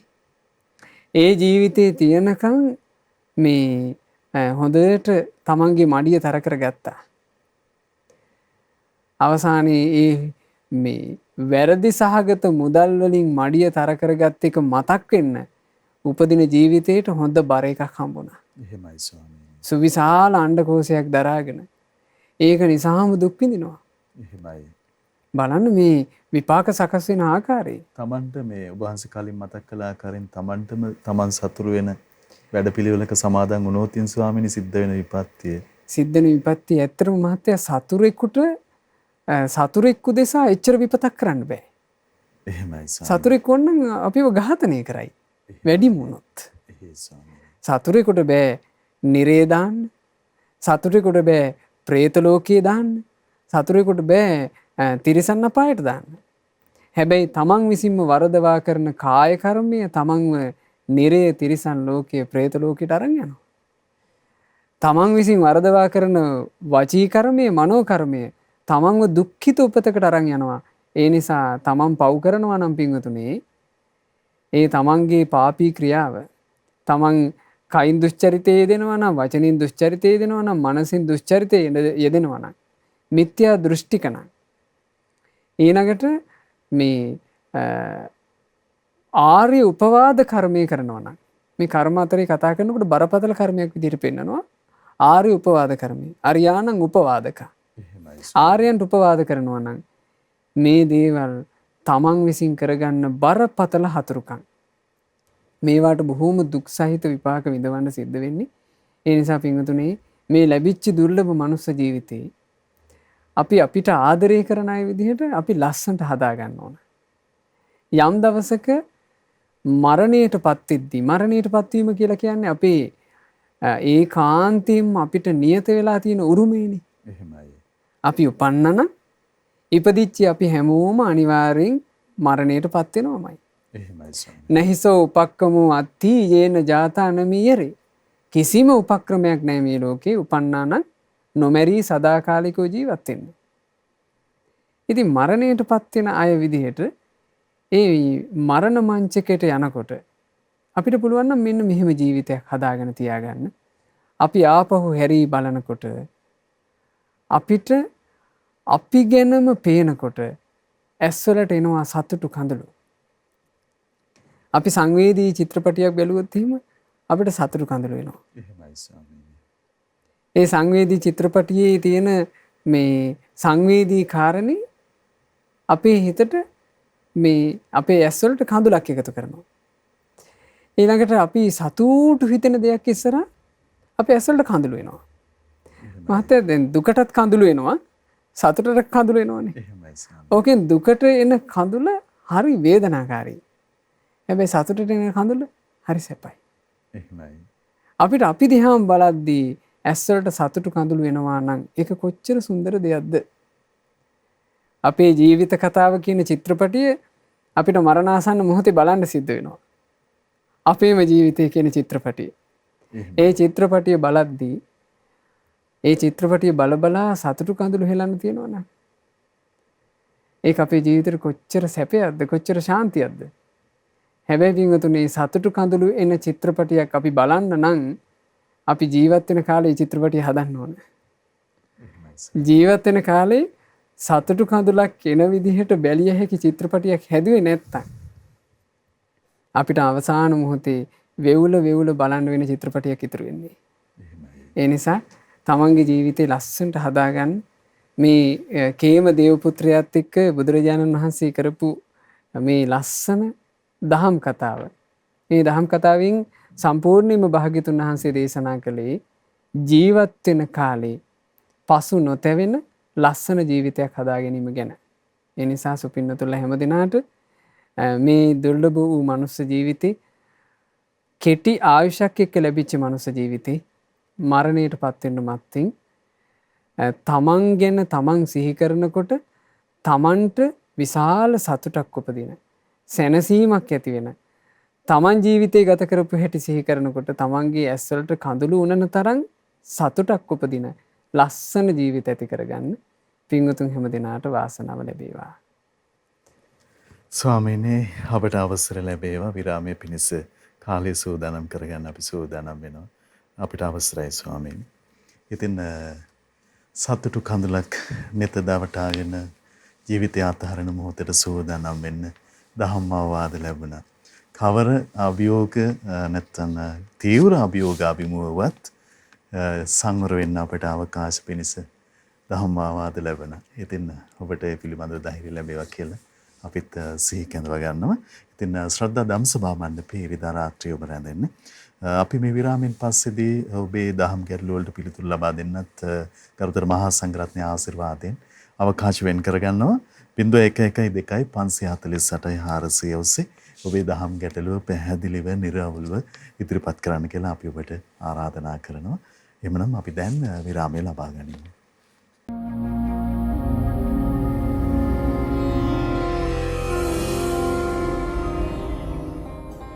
විරාමයෙන් පස්සේදී අපි නැවතත් පින්වත් හැමදෙනාම ශ්‍රද්ධා රූපවාහිනිය ඔස්සේ ලක්කිරු ගුවන්විදුලිය ඔස්සේ ශ්‍රද්ධා ලක්කිරු අන්තර්ජාල සජීව අවකාශය ඔස්සේ හැමදෙනාම ධම්සභා මණ්ඩපයට නැවත කැඳව ගන්නවා.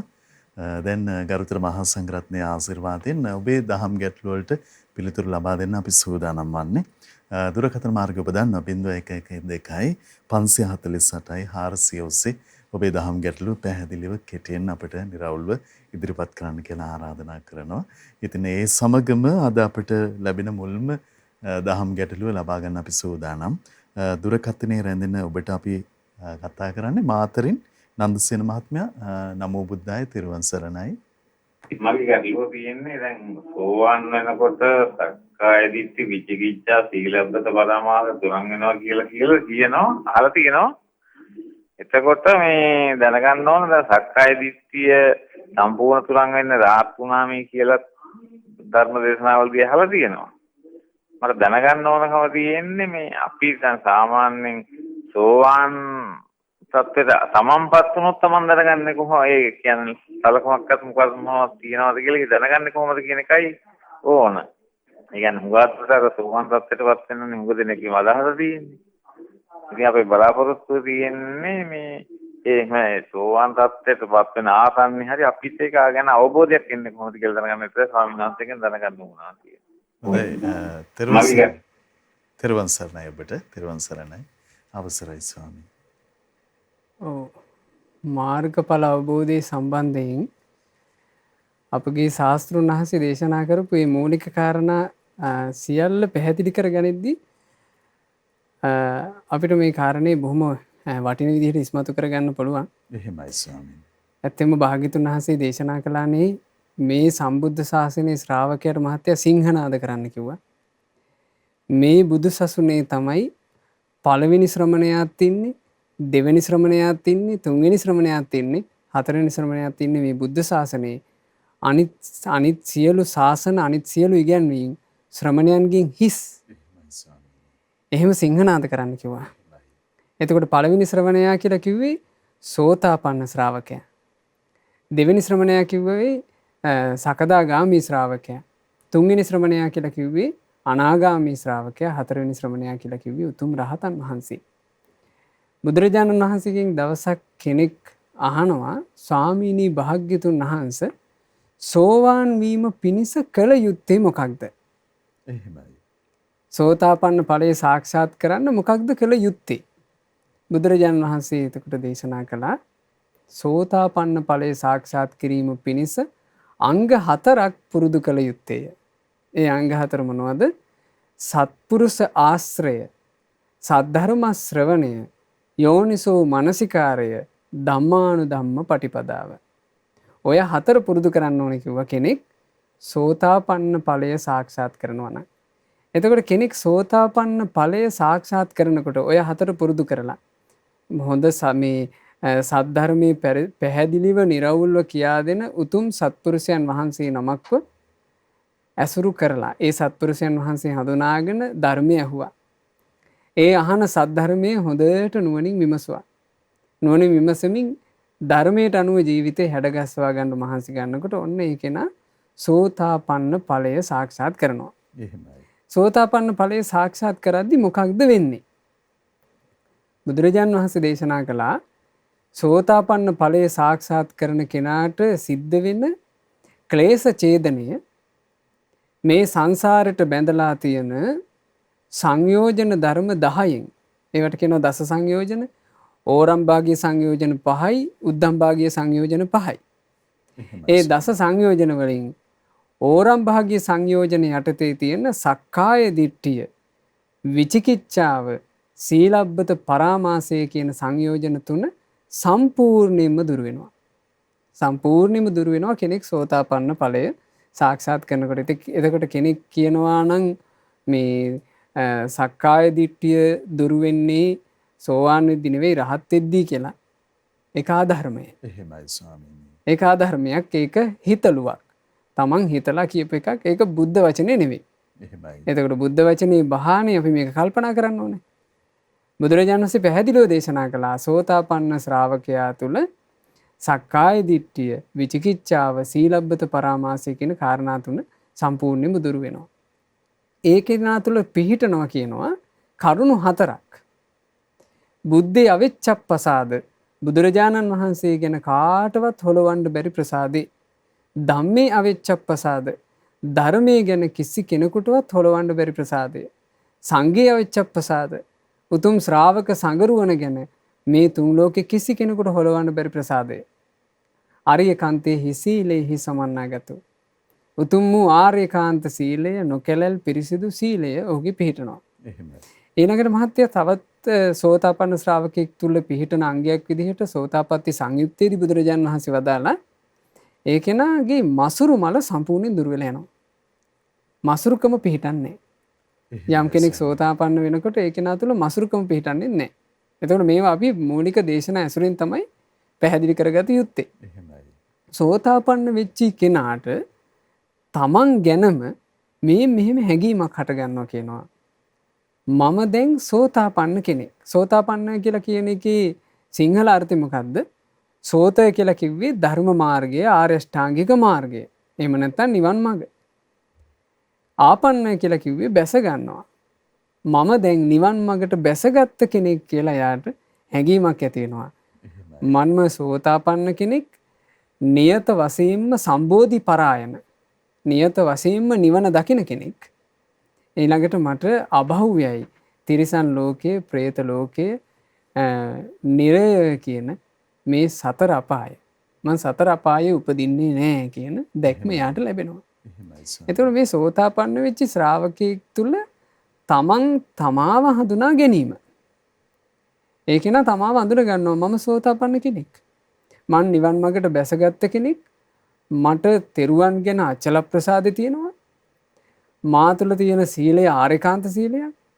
මන් තුළ දැන් මසුරු මල පොඩ්ඩක්වත් නැහැ. මන් සතර අපායේ උපදින්නේ නැහැ. මං ඒකාන්ත වශයෙන් නිවන සාක්ෂාත් කරනවාමයි. ඒ සම්බන්ධයෙන් අපරප්පච්චයෝ සත්තු ශාසනයේ ශාස්ත්‍රු ශාසනය තුළ නිවන් මඟ තුළ මේ කාගින්වත් මේ විමසිය යුතු නැති කාගින්වත් කරුණ අහගෙන පහදාගත යුතු නැති තමා තුළම පිහිටි දැක්මක් එයාට තියෙනවා. ඒකට තමයි කියන්නේ අපරප්පච්චයෝ සත්තු ශාසනයේ මේ ශාස්ත්‍රු ශාසනය තුළ පරප්‍රත්‍ය රහිතයි. එහෙමයි ස්වාමී. එහෙම දැක්මක් පිහිටනවා. එහෙමයි. දැන් මේ දැක්ම පිහිටන්නේ මහත්තයා සෝතාපන්න ශ්‍රාවකයා තුළ. සෝතාපන්න ශ්‍රාවකත්වයට කෙනෙක් පත් වෙනකොට තමයි ඒක එයාට තේරෙන්නේ. එහෙමයි. හරියට ඔක භාග්‍යතුන් වහන්සේ වදාළ දන්ත භූමී කියන සූත්‍රයේදී එක්තරා පුරුෂයෝ දෙන්නෙක් ගමනක් යනවා. ගමනක් යද්දී විශාල කන්දක් තියෙනවා. මේ කන්දට එක පුරුෂයෙක් නගිනවා, එක්කෙනෙක් නගින්න කම්මැලි වෙනවා. දැන් උඩට නැගපු පුරුෂයා උඩ ඉඳලා කන්දේ එහා පැත්ත බලනකොට දැන් කන්දෙන් මහත එහා පැත්ත වැහිලානේ. එහෙමයි ස්වාමීනි. කන්දෙන් එහා පැත්ත වැහිලා තියෙන්නේ. මෙයා කන්ද උඩට නැගලා එහා පැත්ත බලනවා. එහා පැත්ත බැලලා පහළ ඉන්න කෙනාට කියනවා "හප්පේ බලන් ඉපෑ තියෙන ලස්සන. ලස්සන වෙල්යායක් පේනවා. වෙල්යාය අයිනට වෙන්න ලස්සන වැවක් පේනවා. මල් පිපිලා තියෙනවා." දැන් මෙයා කියනවා. එහෙමයි. මේ කියද්දි මෙයා කියන ඒවා ඔක්කොම අර කෙනාට නොපෙනෙන දේවල්. එහෙමයි ස්වාමීනි. ඒ කෙනා දකින්න නම් කොමක්ද කළ යුත්තේ? කන්ද එයා කන්ද නැගිය යුතුමයි. එහෙමයි ස්වාමී. කන්ද නැංගොත් මේවා පේනවා කියන විශ්වාසයට කෙනෙක් ආවොත් ඒ කෙනා කන්ද නගින්න පටන් ගන්නවා. සෝතාපන්න ශ්‍රාවකයා තුළ මේ සංසිද්ධිය සිද්ධ වෙනවා කියලා බුදුරජාන් වහන්සේ වදාරනකොට ඒ භාග්‍යතුන් වහන්සේගේ උතුම් වචනය ගැන විශ්වාසය ඇති කරගන්න කෙනා ඒ කන්ද නගින්න පටන් ගන්නවා. එහෙමයි ස්වාමී. යම් කලක කඳු මුදුනට පැමිණියට පස්සේ භාග්‍යතුන් වහන්සේ වදාළ දේ එයාට පේනවා. එහෙමයි. ඉතින් එහෙම තමයි මාර්ගඵල අවබෝධය කියන එක ගැන තේරුම් ගත යුත්තේ. එහෙමයි. එතෙන්ට ආවන් පස්සේ තමයි මහත්තයා ඒක දැනෙන්නේ. ඒක තේරුම් ගන්න පුළුවන් වෙන්නේ. ඉතින් බුදුරජාණන් වහන්සේගෙන් ආයවතාවක් අහනවා කෙනෙක්. ස්වාමීනි භාග්‍යතුන් වහන්සේ සෝතාපන්න වෙච්ච කෙනෙක් සකදාගාමී වෙන්න මොකද්ද කළ යුත්තේ? බුදුරජාණන් වහන්සේ දේශනා කළා කරුණු 4ක් පුරුදු කළ යුත්තේ. සත්පුරුෂ ආශ්‍රය, සද්ධර්ම ශ්‍රවණය, යෝනිසෝ මනසිකාරය, ධම්මානුධම්ම පටිපදාව. සකදාගාමී වෙච්ච කෙනා අනාගාමී වීම පිණිස කුමක් කළ යුත්තේද? කරුණු 4ක් පුරුදු කළ යුත්තේ. සත්පුරුෂ ආශ්‍රය, සද්ධර්ම ශ්‍රවණය, යෝනිසෝ මනසිකාරය, ධම්මානුධම්ම පටිපදාව. අනාගාමී ඵලය සාක්ෂාත් කරනකොට ඒ කෙනා තුළ ඕරම් භාගයේ සංයෝජන පහම දුර වෙලා යනවා. සක්කාය දිට්ඨි, විචිකිච්ඡා, සීලබ්බත පරාමාස සෝවාන් වෙද්දිම දුර වුණා. ඊළඟට කාමරාග පටික කියන දෙකත් සම්පූර්ණයෙන් දුර වෙලා යනවා. කාම ලෝකෙන් නිදහස්. අනාගාමී වෙච්ච කෙනා අරහත්ත්වයට පත්වීම පිණිස කුමක් කළ යුත්තේද? කාරණා 4ක් පුරුදු කළ යුත්තේය. සත්පුරුෂාශ්‍රය, සද්ධර්ම ශ්‍රවණය, යෝනිසෝ මනසිකාරය, ධම්මානුධම්ම පටිපදාව. ඒ 4 පුරුදු කරනකොට රහතන් වහන්සේ බිහි වෙනවා. රහතන් වහන්සේ සියලු සංයෝජන වලින් නිදහස්. උද්දම් භාගයේ සංයෝජන වන රූප රාග, අරූප රාග, මාන, උද්ධච්ච, අවිජ්ජා කියන මේ සංයෝජන ධර්මත් රහතන් වහන්සේට දුර වෙනවා. ඉතින් මේ තමයි භාග්‍යතුන් වහන්සේ මාර්ගඵල අවබෝධය ගැන දේශනාව තුළ විස්තර කරපු පිළිවෙල. එහෙමයි. මේ අවකාශයක් ලැබිච්ච මොහොතේ අපි මේක පැහැදිලි කළේ. අපි අඳුන ගන්න ඕන අපි කළ යුත්තේ මොකද්ද කියලා. කළ යුතු පළවෙනි දේ මහත්තයා සත්පුරුෂය අඳුන ගන්න එක. සත්පුරුෂය අඳුන ගත්තොත් සද්ධර්මය ඇහි. සත්පුරුෂය අඳුන ගත්ත කෙනාට හිතලු ඇහෙන්නේ. එහෙමයි. සත්පුරුෂය අඳුන ගත්ත කෙනාට සත්පුරුෂයාගෙන් ඇහෙන්නේ සද්ධර්මය. දැන් පේනවනේ හරියට සත්පුරුෂයෙක් අඳුන ගන්න බැරි වුණොත් හිතලු අහන්න ලැබෙනවා. එහෙමයි ස්වාමීනි.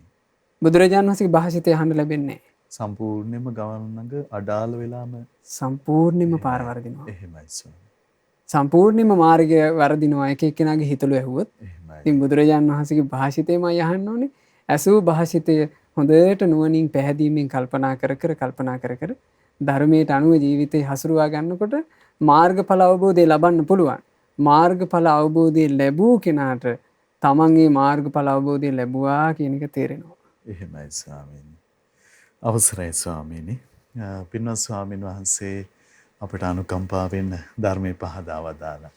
අපි දැන් ඊළඟ අවස්ථාව උදා කරගන්න සූදානම් වන්නේ පාදුක්කෙන් ප්‍රියංගිකා. පින්වත් ඔබට අවස්ථාව. නමෝ බුද්දාය ස්වාමීන් වහන්සේ මගේ පුතා මේ මැටි වලින් චෛත්‍යයක් හැදුවා. මේ චෛත්‍ය හදලා ඒකේ හුණු පිරිපාදු කරලා ලස්සනට ඒක හුණු ගාලා මුවා කරලා බුදු කුටිය ගාවින් තියලා තියෙනවා ස්වාමීන් වහන්සේ. අර ආසාවෙන් ඒක හදලා කොට වගේ හදලා හැමදේම චෛත්‍යයේ තියෙන රංග හැම දෙයක්ම ලස්සනට හදලා ලස්සනට හුණු පිරිමාදු කරලා දැන් බුදු කුටිය ගාවින් තියලා අපි වන්දනා කරනවා. ඉතින් එයා මම රුවන්වැලිසෑය හදනවා වගේ හදනවා කියන හිතන තමයි ඒක හැදුවේ. ඉතින් ස්වාමීන් වහන්සේ දැන් අපි බුදු කුටිය දිහා වන්දනා කරනවා. එහෙම කමක් නැත්te. ඒකෙන් අපිට මොකක් හරි අකුසලයක් සිද්ධ වෙනවද කියලා දැනගෙන තමයි කතා කරන්න ස්වාමීන් වහන්සේ. නමෝ බුද්දාය තෙරුවන් සරණයි. හොඳයි තෙරුවන් සරණයි. අවසරයි ස්වාමී. ඇත්තම බලන්න මහත්තයා මේ අපගේ අනුබුදු මිහිඳු මහරහතන් වහන්සේ පොසොන් පුර 15ක පුන් පොහෝ දිනේ මේ ලංකා භූමියට වැඩම කරලා අපේ සිංහල ජාතියට ලබා දීපු මහා රැකවරණේ. උන්වහන්සේ චතුරාර්ය සත්‍ය ධර්මය අවබෝධ කරන්න උතුම් සද්ධර්මයත් අපිට කියලා දුන්නා. එහෙමයි ස්වාමී. ඊළඟට අපේ මේ සිංහලයාට මේ ලැබිච්චි මනුෂ්‍ය ජීවිතය කියන සුගතිය රැකගෙන ඒ සුගතිය ආරක්ෂා කරගෙන ඉහළ සුගතිවල ජීවිතේ පිහිටුවාගෙන මේ ජීවිතේ සැපවත් කරගන්න මේ ජීවිතේ ආරක්ෂා කරගන්න උන්වහන්සේ සියලු මම්පෙත් ඉවර කළා. ඇතිම පුංචි දරුවෝ චූටි ළමයි කෝම්පිට්ටු හදනවනේ. මේ වැලි අනාගෙන ඒගොල්ලෝ කෝම්පිට්ටු හදනවා සමහරවිට මේ මැටි වලින් එක එක නිර්මාණ කරනවා. හිතෙන් කරනවා. හැබැයි තෙරුවන් සරණ ලැබිච්ච දරුවෝ දැන් මැටි වලින් සෑයක් හදනවා. එහෙමයි. වැලි වලින් සෑයක් හදනවා. හදලා සමහරට වැලි සෑය සරසනවා. දැන් ඒ කාලේ අපේ පරණ බණ කතාවල තියෙනවා මහත්තයා. ඔහොම මේ දෙදුරු ඔය ළඟ එක පුංචි දරු පැටියෙක්. ඒ දරුවට දැක ගන්න ලැබුණා මල් පිපිලා තියෙනවා. එහෙමයි. මල් පිපුණා මේ දරුවා මේ පොඩි ළමයෙක්. මෙයාට අදහසක් එනවා මේ මල් පිපිලා. මල් තියෙන්නේ මොකටද? මල් තියෙන්නේ බුදුරජාණන් වහන්සේට පූජා කරන්න. එයාගේ චූටි හිත දන්නේ ඒක. එහෙමයි ස්වාමීනි.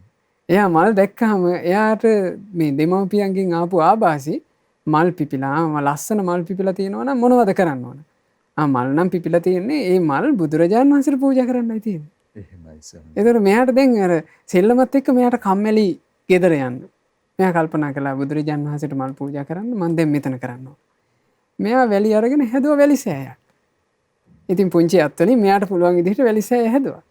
හදලා අර මල් මේ වැලි සෑය වැටේ ඔහොම ලස්සනට තිබ්බා. තියලා මෙයා බුදුන් වදිනවා කියලා වැන්දා. එදා රාත්‍රී මහත්තයා බඩේ අමාරුවක් හැදලා මේ දරුවා මැරෙනවා. එහෙමයි. එදා රාත්‍රියේ මැරිච්චි දරුවා තුසිත දෙව් භවනේ උපන්නා. බලන්න පින. එහෙමයි. ඒ නිසා ඒ අම්මලා ගොඩාක් සතුටු වෙන්න ඕන. තමන්ගේ දරුවෝ එහෙම හිතුවිල්ලක් උපද්දනවනේ. අනේ මේ භාග්‍යතුන් වහන්සේ උදෙසා සෑයක් හදන්න ඕන කියලා චූටි දරුවෙක් හිතනවා. ඉතින් ওই චූටි වයසේදී ඔහොම හිතන දරුවෝ මේ සරණ තුලම ආරක්ෂා වෙලා සත්පුරුෂ ඇසුර ලැබමින්ම වැඩි වියට පත් වෙනකොට මහ මිනිස්සු බවට පත් වෙනකොට ඒගොල්ලෝ ඇත්තටම මහ සෑය හදයි. එහෙමයි ස්වාමීනි. ඒ පුංචි කාලේ ආසාවට සෙල්ලමට සෑය නම් හදන්නේ. ඒගොල්ලෝ ලොකු වුණාම ඇත්තෙම භාග්‍යතුන් වහන්සේගේ ධාතු තැන්පත් කොට මහ සෑය හදයි. ස්වාමීනි වැලි කෙලියේ පටන්ම ශාසනයේ දායාද වුණාට පස්සේ රැකවරණය හැදෙන අන්දම සුළු පටු රැකවරණයක්ද අපට මිහිඳු මහරහතන් වහන්සේ ලබා දුන්නේ වැලි සෙල්ලම් කරන පොඩි ළමයි. ඒ වැලි සෙල්ලම නිසා සුගතිය ගියා. එහෙමයි. ඉතින් ඒ නිසා මහත්තයා මේ මිහිඳු මහරහතන් වහන්සේ වැඩම කිරීමත් එක්ක මේ ලංකා භූමියේ වැලි කැටයක් ගානේ පූජනීය වුණා. දැන් තව එක සිදුවීමක් තියෙනවා ලංකාවේ සිද්ධ වෙච්චි. ඒකෙන් අපිට හොඳට මේ කාරණේ පහද ගන්න පුළුවන්. දැන් ඔය මේ ඒ කාලේ පුංචි ළමයින්ට විතරක් නෙමෙයි මේ හැඟීම තිබිලා තියෙන්නේ. ගොපළු දරුවෙක්. එහෙමයි. ගොපල්ලෙක් එයා තමන්ගේ හරක් ටික කන්න අරගෙන ගිහිල්ලා හරකුන්ව මේ තනකොළ කන්න පුළුවන් තැනක ගැට ගහලා මෙයා ආව පොඩ්ඩක් ගස් සෙවණක විවේකයක් ගන්නම් කියලා. එහෙමයි. ඒ එනකොට මහත්තයා බොකල වැලක ගොඩාක් බොකල මල් පිපිලා. මේ බොකල මල කියලා කියන්නේ පින්වතුනි සුදු පාට මලක්. බොකල මල් දැක්කට පස්සේ මෙයාට හිතුවෙල්ලක් උපදිනවා. මේ බොකල මල් ලස්සනට පිපිලා මේ මල් පරවෙන්ටමත් නෙන් අනේ මට මේ මල මුල් කරගෙන මං පිනක් රැස් කරගන්න ඕන. මල මුල් කරගෙන මං සුගතියක් හදාගන්න ඕන. මල මුල් කරගෙන පිනක් රැස් කරනවා කියන එක මලක් මුල් කරගෙන සුගතියක් හදාගන්නවා කියන එක බුදු කෙනෙකුගේ ධර්මයක් මුණ ගැහුනේ නැත්තම් කරන්න බෑ. මේ ලංකා භූමියේ හැදෙන මල් ලංකා භූමියේ සිංහලයාට සුගති දොරටු ඇරලා දෙනවා. එහෙමයි ස්වාමීනි. ගහක හැදිලා පරවෙන මලකට පුළුවන් අපට සුගතියක් හදලා දෙන්න. එහෙමයි. ඒ මල භාග්‍යතුන් වහන්සේගේ භාග්‍යතුන් වහන්සේ උදෙසා සකස් කරපු මල් ආසනයේ පරවෙනවා නම් ඒ මල පරවෙන්නේ අපට සුගතියක් හදලා. එහෙමයි ස්වාමීනි. සෑරජානන් වහන්සේ ළඟ මල් පරවෙනවා නම් ඒ මල් පරවෙන්නේ අපට සුගතිය හදලා. එනිසා මහත්තයා මේවා සුළුපටු ඒවා නෙවෙයි. එහෙමයි ස්වාමීනි. අර මල් ටික කඩලා මෙයා හිතකින් යනවා මේ මල් පූජා කරනවා කියලා. හැබැයි මෙයාට මොකක් හරි තියෙන්නේ නැති මෙයාගේ ජීවිතේ කෙටි කියලා. සාමාන්‍ය අපි අහලත් තියෙනවා මේ මරණයටපත් වෙන්න ආසන්න වෙනකොට මැරෙන අයට තමන් ගැන දැනෙනවා කියලා යම් දැනීමක්. එහෙමයි ස්වාමීනි. ඉතින් ඒ වගේ මෙයාට මොකක් හරි දැක්මක් තිබිලා තියෙනවා මේ තමන්ට එච්චර ආයුෂ නැහැ කියලා. මෙයා ඇවිදගෙන යනකොට මෙයාට දකින්න ලැබුණ සාමාන්‍ය උස ප්‍රමාණයේ ටිකක් ලොකුවට තියෙන තුඹහක්. එහෙමයි. මේ තුඹහ දැක්කට පස්සේ මෙයා හිතුවා මම දැන් සෑයක් බෝධියක් හොයාගෙන යනවට වඩා මට මෙතන ඉඳලම බුද්ධ පූජාව කරෑ කියලා. මේ තුඹස තමයි මාගේ බුදුරජාණන් වහන්සේගේ ධාතු සෑය. හරි විස්මයජනකයි ඒ හිතවිලි. එහෙමයි ස්වාමීනි. එහෙම හිතලා අර බොකල වැල් වලින් තුඹස සැරසුවා. තුඹස සැරසලා සාදු සාදු කියලා වැතිරලා වන්දනා කළා. වැඩි වෙලාවක් ජීවත් වෙන්න බැරුව ගියා. මරණින් මත්තේ ඔහුත් උපදිනවා තුසිත දෙව් භවනේ. එහෙමයි. ඉතින් තුසිත දෙව් භවනේ ඉපදිලා මහත්තයා මේ විස්තර කතා අපි දැන් මේ කියනකොටත් ඒගොල්ලෝ තුසිත දිව්‍ය ලෝකේ. එහෙමයි. ඉතින් මේ සුවසේ දහම්මගක් තවදුරටත් දියුණු කරගෙන යනවා. එහෙමයි. ඒ නිසා මේ බොහෝම සන්තෝෂ වෙන්න කාරණාවක් මේ චූටි ළමයි ඒ වගේ උතුම් කටයුතු කරනවා නම් පුංචි වයසේ තමන්ම හිතලා.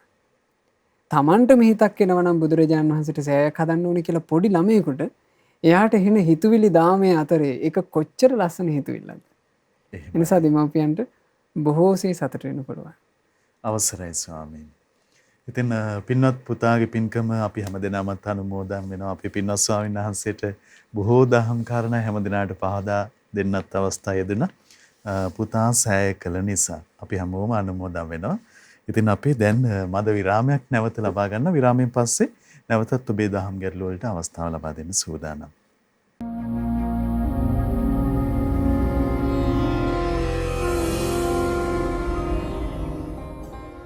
විරාමෙන් පස්සේදී අපි නැවතත් ශ්‍රද්ධා ධම් සභා මණ්ඩපයේ වෙත හැමදෙනාම දයාවෙන් එකරාශි කර ගන්නවා. ඉතින් සරණ දායාද කරගෙන මව්බිමේ ඉපදෙන අපේ දූ දරුවන් අපි හැමදෙනාම දුප්පත් නෙමේ කියලා අපේ පින්වත් ස්වාමීන් වහන්සේගේ අනුශාසනාවෙන් අපට හොඳටම තේරුණා. ඉතින් හිත පහදවාගෙන ධම් සභා මණ්ඩපේ රැඳෙන්න කියලා අපි ඔබට ආරාධනා කරනවා. අපි නැවත ඔබේ දහම් ගැටළු වලට අවස්ථාව ලබා දෙන්න සූදානම් වන්නේ 0112 548 400 ඔස්සේ දහම් ගැටලුව ලබා ගන්න අපි සූදානම්. දුරකථනයේ ඔස්සේ රැඳෙන පින්වන්ත ඔබට අපි ගල්ගමුවට යන්නේ. අවස්ථාව නමෝ බුද්දාය. තෙරුවන් සරණයි. නමෝ බුද්දාය ස්වාමීන් වහන්සේ. මම මේ අසපුවට සම්බන්ධ පොතේ කතා ගන්න ස්වාමීන් වහන්සේ. ස්වාමීන් වහන්සේලා දානේ වලදලා ඉවර වෙලා උන්වහන්සේලාගේ පාත්‍රයට අත ඇතුළට දාලා හොදනකොට අපිට මොකක් හරි අකපැක් තියනවාද ස්වාමීන් වහන්සේ? නමෝ බුද්දාය ස්වාමීන් වහන්සේ. හොඳයි. තෙරුවන් සරණයි. අවසරයි ස්වාමීනි. ඔව් අපේ අසපුවලට සම්බන්ධ වෙලා මේ ස්වාමීන් වහන්සේලාට අපෝපස්ථාන කරන අවස්ථාවල පුතෙක් නේද?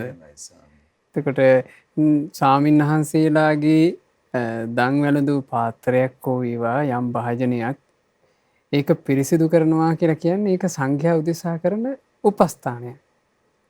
හැබැයි සංඝයා පරිහරණය කරන මේ සංඝසතු භාජන අපි ගත්තොත් පාත්‍රේ ඊළඟට ස්වාමීන් වහන්සේලාගේ කෝප්ප ස්වාමීන් වහන්සේලා පාවිච්චි කරන ස්වාමීන් වහන්සේලාගේ පහසු පිණිස තියෙන අනිත් භාණ්ඩ කෙනෙක් බොහෝම ගෞරවයෙන් පරිහරණය කළ යුතුයි. මොකද ඒ සංඝසතුති එහෙමයි ස්වාමීනි. සංඝයා වහන්සේලාගේ සුවය පිණිස තියෙන දේ අනිත් එක ඒ හැම දෙයක්ම සදහැවත් පින්වතුන්ලා පිනක් පතාගෙන පූජා කරපුවා.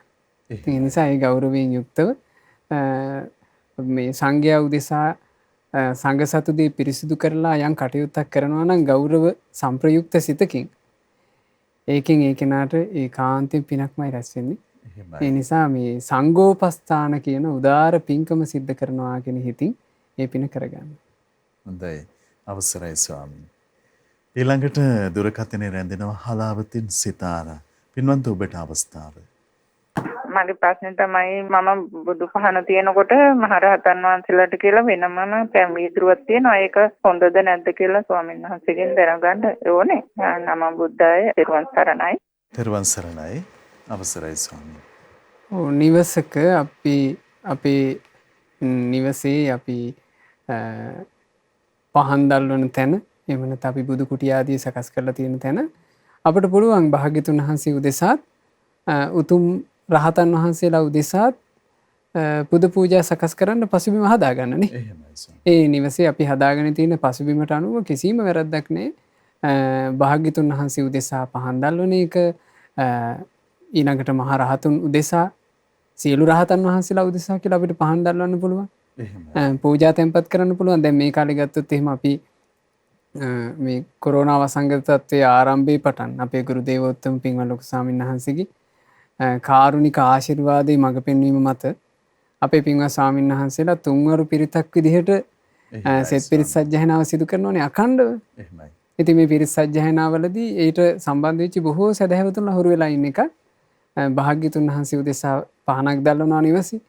අඟුලිමාල මහරහතන් වහන්සේ උදෙසා පහනක් දැල්වනවා. ඊළඟට අපේ බක්කුල මහරහතන් වහන්සේ උදෙසා පහනක් දැල්වනවා. ඉතින් මේවා බොහොම හොඳ දේවල් තමන්ගේ ජීවිතේ ඇතන මහත්තයා අපි අපේ ජීවිතේ ගත කරනකොට අපි නොයේක් දේ ගත කර අපිට නොදැනීම අපි වයසට යනවානේ. එහෙමයි.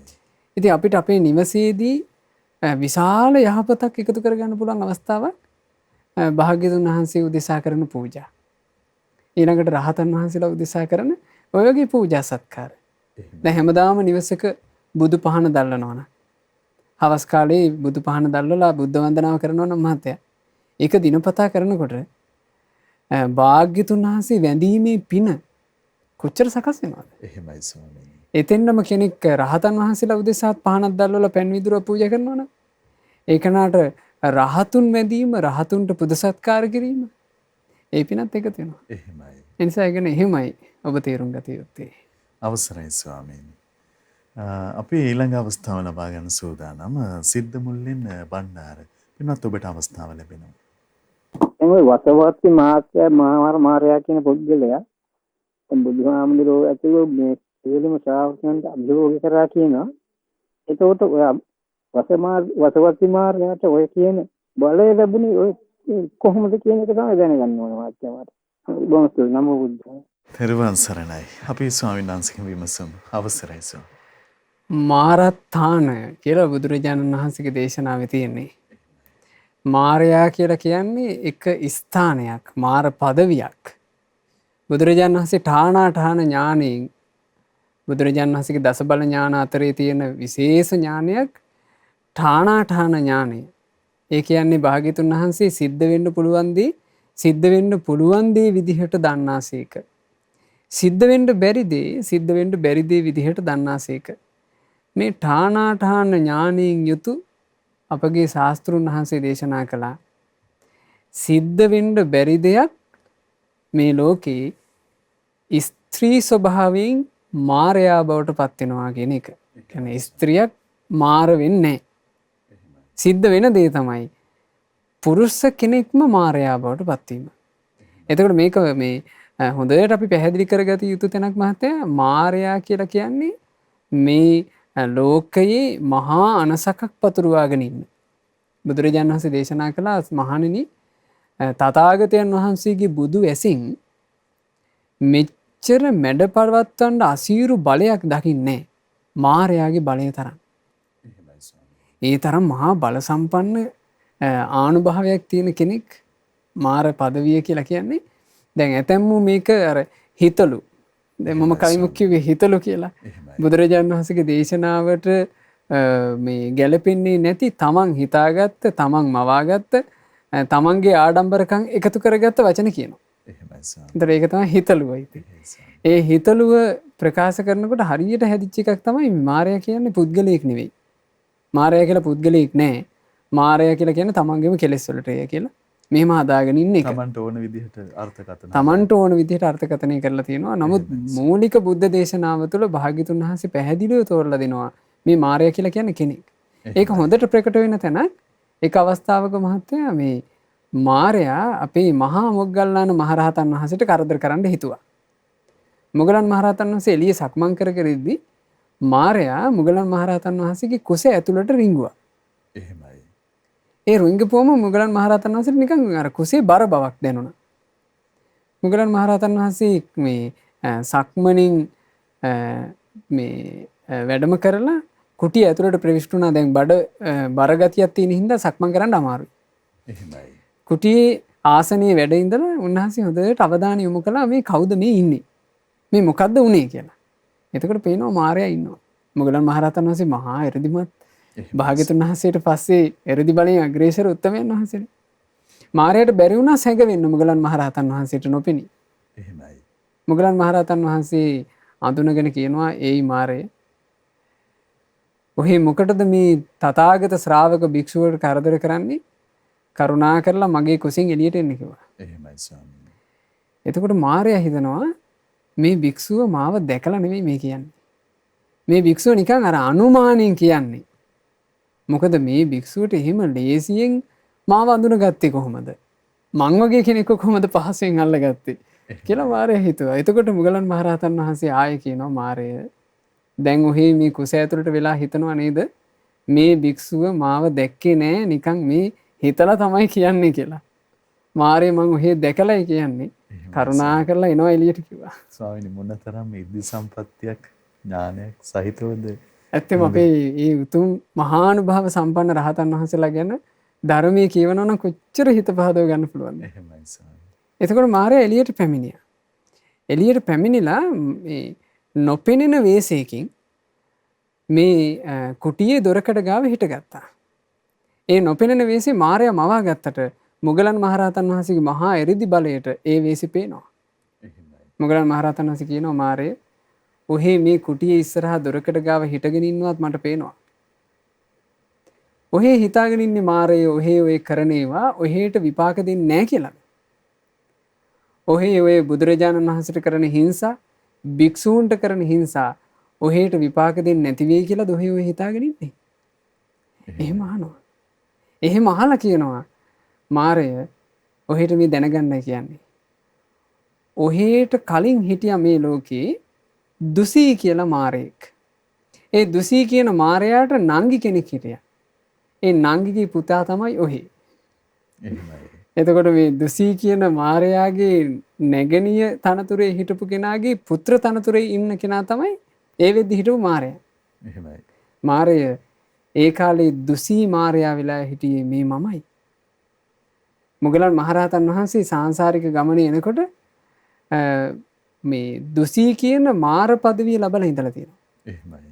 ඒ මාර පදවිය ලබලා මහත්තයා මේ ඒ කාලේ කකුසඳ බුදුරජාණන් වහන්සේගේ යුගයේ ඒ බුදුරජාණන් වහන්සේගේ ශ්‍රාවක රත්නයකට හිංසා කළා. ඒ වෙලාවේ මුගලන් මහරහතන් වහන්සේ ඒ වෙලාවේ බුදුරජාණන් වහන්සේ මේ ශ්‍රාවක රත්නයට හිංසා කරපු මාරයා දෙස හැරී බැලුවා. ඒකට කියනවා නාග පලෝකණය කියලා. බුදු කෙනෙක් මුළු කයම හරවා බැලීම. ඒක බොහෝම කලාතුරකින් සිද්ධ වෙන්නේ. බුදුරජාණන් වහන්සේ එහෙම හැරී බලන්නේ නෑ ලේසි පහසු කරුණකට. භාග්‍යතුන් වහන්සේට හටගත්ත මහා මේ ඒ කියන්නේ මේ මායя තමන්ගේ පමන දන්නේ නැහැ කියන හැඟීමක්. එකක් එක්ක හැරිලා බැලුව මායя දිහා හැරිලා බැලුව සෙනින් දුසී මායя චුත වුණා. චුත වෙලා තමන් රැස් කරගත්ත කර්මයට අනුරූපව දුක්ඛිත වූ මහා නිරේ උපන්න. එතකොට මේ පුවත ඔබට කියව ගන්න පුළුවන් මේ සිදුවීම මජ්ක්‍ධිම නිකායේ මාර තජ්ජනීය කියන සූත්‍රයේ මොගලන් මහරහතන් වහන්සේ මාරයාට තදින්ම තර්ජනය කරපු හැටි ඒ දේශනාවේ සඳහන් වෙනවා මේ මජ්ක්‍ධිම නිකායේ යම් පමණක් දීර්ඝ ප්‍රමාණයේ දේශනාවක්. මේ මාර පදවිය ලබනකොට ඒ පදවිය තුල තියෙන ස්වභාවයෙන් බලයෙන් මත් වෙලා තමයි මාර පදවිය ලබන කෙනා අකටයුතුකම් කරන්නේ. එහෙමයි. බලයෙන් මත් වෙලා. එහෙමයි ස්වාමීනි. මහත්තයා කෙනෙකුගේ ජීවිතේට ඇසුර තරම් ආශ්‍රය කියන එක තරම් ජීවිත පරිවර්තනයට වෙන දෙයක් බලපාන්නේ. අපි ගත්තොත් ධර්ම මාර්ගය තුල දියුණුව කරා යන්න මුළුමනින්ම බලපාන්නේ ඇසුරක්. ඒ ඇසුර තමයි සත්පුරුෂ ඇසුර. ආනන්ද ස්වාමීන් වහන්සේ දවසක් විවේකයෙන් වැඩ ඉන්නකොට ආනන්ද ස්වාමීන් වහන්සේ කල්පනා කළා බුදුරජාණන් වහන්සේගේ ධර්මයේ තුල භාග්‍යතුන් වහන්සේ පිළිසරණ ගැන කියා දෙනකොට බාහිරින් ලබන්න ඕන රැකවරණයේ විදිහට බුදුරජාණන් වහන්සේ වදාළේ සත්පුරුෂ ඇසුර. එහෙමයි ස්වාමීනි. අභ්‍යන්තරයේ තියෙන රැකවරණයේ විදිහට බුදුරජාණන් වහන්සේ වදාළේ යෝනිසෝ මනසිකාරය. එහෙමයි ස්වාමීනි. එතකොට ආනන්ද ස්වාමීන් වහන්සේ කල්පනා කළා එහෙනම් මේ නිවන් මගෙන් හරි භාගයක් සත්පුරුෂයා මත ඊතුරු භාගي යෝනිසෝ මනසිකාරය. එහෙම හිතලා බුදුරජාණන් වහන්සේ ළඟට ගිහින් කියනවා ස්වාමීනි භාග්‍යතුන් වහන්සේ මට නම් හිතෙන්නේ මේ නිවන් මගෙන් හරි අඩක් තියෙන්නේ සත්පුරුෂයා මත කියලයි. කල්යාණ මිත්‍රයා මත කියලයි. බුදුරජාණන් වහන්සේ වදාලා මා හේවං ආනන්ද. ආනන්ද ඔය වචනේ යලි කියන්න එපා. සකල මේව හිදං ආනන්ද බ්‍රහ්මචරියං. ආනන්දය අඩක් නෙවෙයි මුළු මහත් නිවන් මගම පවතින්නේ සත්පුරුෂයා මතයි කල්යාණ මිත්‍රයා මතයි. එහෙමයි ස්වාමීනි. එතකොට ආශ්‍රය මත තමයි ජීවිතයක් දියුණුව කරා යන්නේ. ඒ ජීවිතේ යම් මේ පිනකින් පෝෂණය වෙලා තියෙන එකක් වෙන්න පුළුවන්. මහා පින්බලයකින් තේජාන්විත වෙච්ච එකක් වෙන්න පුළුවන්. හරි ආශ්‍රයයක් ලැබුණේ නැත්තම් නොමග යනවා. දැන් අපි කොච්චර දකින්නවද ධනවත්තු අසත්පුරුෂය ඇසුරු කළා නොමග යනවා. බලවන්තයෝ අසත්පුරුෂ ඇසුරු නිසා නොමග යනවා. මේක ලෝක ස්වභාවය. එහෙමයි. හරි ඇසුරක් මුණ ගැහුන්නේ නැත්තම් යහපත සලසන ඇසුර මුණ ගැහිච්චි නැති තැන කොච්චර බල පරාක්‍රමී තිබුණත් නොමග යනවා වරදවා ගන්නවා. එහෙමයි. කොච්චර පින් තෙදකින් බල පරාක්‍රමයකින් යුක්ත වුණත් සත්පුරුෂයාගේ ඇසුර ලබන්න පිනක් තිබෙන්නේ නැත්තම් ජීවිතේ නොමග යනවාමයි. එතකොට මේකේ වටින්නේ බල පරාක්‍රමය නෙවෙයි. සත්පුරුෂයෙකු මුණ ගැහිම. යම් පිනක් තියෙනවා නම් සත්පුරුෂයෙකු මුණ ගැහෙන්න, සත්පුරුෂයාගේ ඇසුර ලබන්න, සත්පුරුෂයා අභියස සවම්පත් යොමාගෙන සත්පුරුෂයාගේ වචනයට ඇහුම්කන් දෙන්න නිහතමානී හිතක් උපදව ගන්න. ආන් එතන දියුණුව තියෙනවා. ආන් එතන තමයි හැම ජීවිතයකම දියුණුව තියෙන්නේ. මාරත්ථානයේ ලැබූ කෙනෙක්ව සිටපු අපේ මොගලන් මහරහතන් වහන්සේ. ඒ ජීවිතේ හරි සත්පුරුෂ ඇසුරක් මාරත්ථානයේ ලබා ඉද්දී සත්පුරුෂ ඇසුරක් ලැබුණේ තමන්ගේ තේජානුභාවයෙන් මත් වුණා. සාංශාරික ගමනේ කරපු කියපු පින්කම් වලට අනුව තමයි මේ තෙද සකස් වෙන්නේ. එහෙමයි ස්වාමීනි. නමුත් ඒ තෙදෙන් මත් වුණා. එහෙමයි. ඒ තෙදෙන් මත් වෙලා බුදුරජුන්ටත් සංඝයාටත් බොහෝ හිංසා කළා. ඒක හේතුවෙන් ඇසුර වැරදිච්ච නිසා නිරේ ගියා. හැබැයි ඔන්න ගෞතම බුද්ධ ශාසනයේ කෝලිත තරුණයා විදිහට ගෞතම බුද්ධ ශාසනය උපදිනකොට බුදුරජාණන් වහන්සේ කියන මහා සත්පුරුෂ රත්නයේ ඇසුර ලැබුණා. ඒ සත්පුරුෂ රත්නයේ ඇසුර ලැබුණාට පස්සේ මහත්තයා ජීවිතේ සම්පූර්ණයෙන්ම අනිත් පැත්ත හැරුණා. මේ ගෞතම ශාසනයේ උතුම් රහතන් වහන්සේ නමක් බවට පත් වෙලා නිදහස් වුණා. ඒ නිසා මේ ඇසුර කියන එක හොඳට තෝර බේරගන්න. ස්වාමීනි සත්පුරුෂ ඇසුර නැත්තම් තමන් කොච්චර දුප්පත්ද කියන කාරණාව යලි අපිට පැහැදිලි වුණ අනුශාසනාවෙන් අවසරයි ස්වාමී. පින්වන්ත ඔබට අවස්ථාව ලබා දෙන්න අපි දැන් සූදානම් වෙනවා. බිබිලෙන් පින්වන්ත ආර්යදාස් මහත්මයා. තෙරුවන් සරණයි. නමෝ බුද්ධාය තෙරුවන් සරණයි. අපේ ස්වාමීන් වහන්සේ මට ස්වාමීන් වහන්සේගෙන් දැනගන්න ඕනේ මේ පංච උපාදානස්කන්ධ කියන එක සහ පංචස්කන්ධය කියන එක මේක දෙකම එකට ගන්න පුළුවන්ද නැතුව මේ දෙකක්ද කියන එක අපේ ස්වාමීන් වහන්සේගෙන් දැනගන්න කැමතියි ඒක කරන්න. තෙරුවන් සරණයි. අවසරයි ස්වාමීන්. අපගේ මහා කාරුණික භාග්‍යතුන් වහන්සේ මේ පංච උපාදානස්කන්ධය ගැනම විස්තර විභාග වශයෙන් දේශනා කරපු ධර්මයන් ඒකරාශී කරලා රහතන් වහන්සේලා විසින් සංගායනා කරා මහත්තයා මේ සංයුක්ත නිකායේ කන්ද සංයුක්තය. සංයුක්ත නිකාය 3 පොත් වහන්සේ විදිහටයි අපි මේ වෙනකොට හඳුන්වන්නේ. උතුම් කන්ද සංයුත්තය. කන්ද සංයුත්තයේ මේ පංච උපාදානස්කන්ධය ගැන භාග්‍යතුන් වහන්සේ දේශනා කරපු විග්‍රහය ඔබ පංච උපාදානස්කන්ධය ගැන ඉගෙන ගන්න කැමති කෙනෙක් නම් ඒ විග්‍රහය කියවන්න. ඒක තමයි අපිට මේ බුදුරජාණන් වහන්සේ කියා දීපු ධර්මය. ඉතින් අපේ ගුරු දේවෝත්තම පින්වත් ලොකු ස්වාමීන් වහන්සේ ඊටාම සරලව පරිවර්තනය කරලා තියෙනවා. ඔබට හොඳට කරුණු පහදා ගන්න පුළුවන්.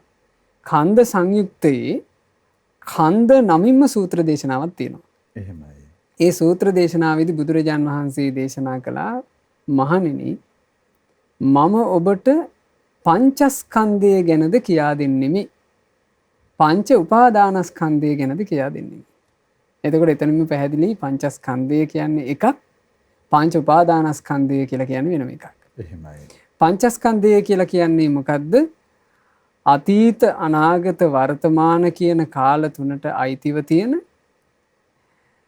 ගොරෝසු වෙන්න පුළුවන්, සියුම් වෙන්න පුළුවන්, හීන වෙන්න පුළුවන්, ප්‍රනීත වෙන්න පුළුවන්, දුර හෝ ළඟ හෝ තිබෙන්නා වූ තමායයි සලකන හෝ අනුන් යයි සලකන යම් රූපයක් ඇතනම් මේ කාලයත් අවකාශයත් අතර පවතින රූපය රූපස්කන්ධයයි.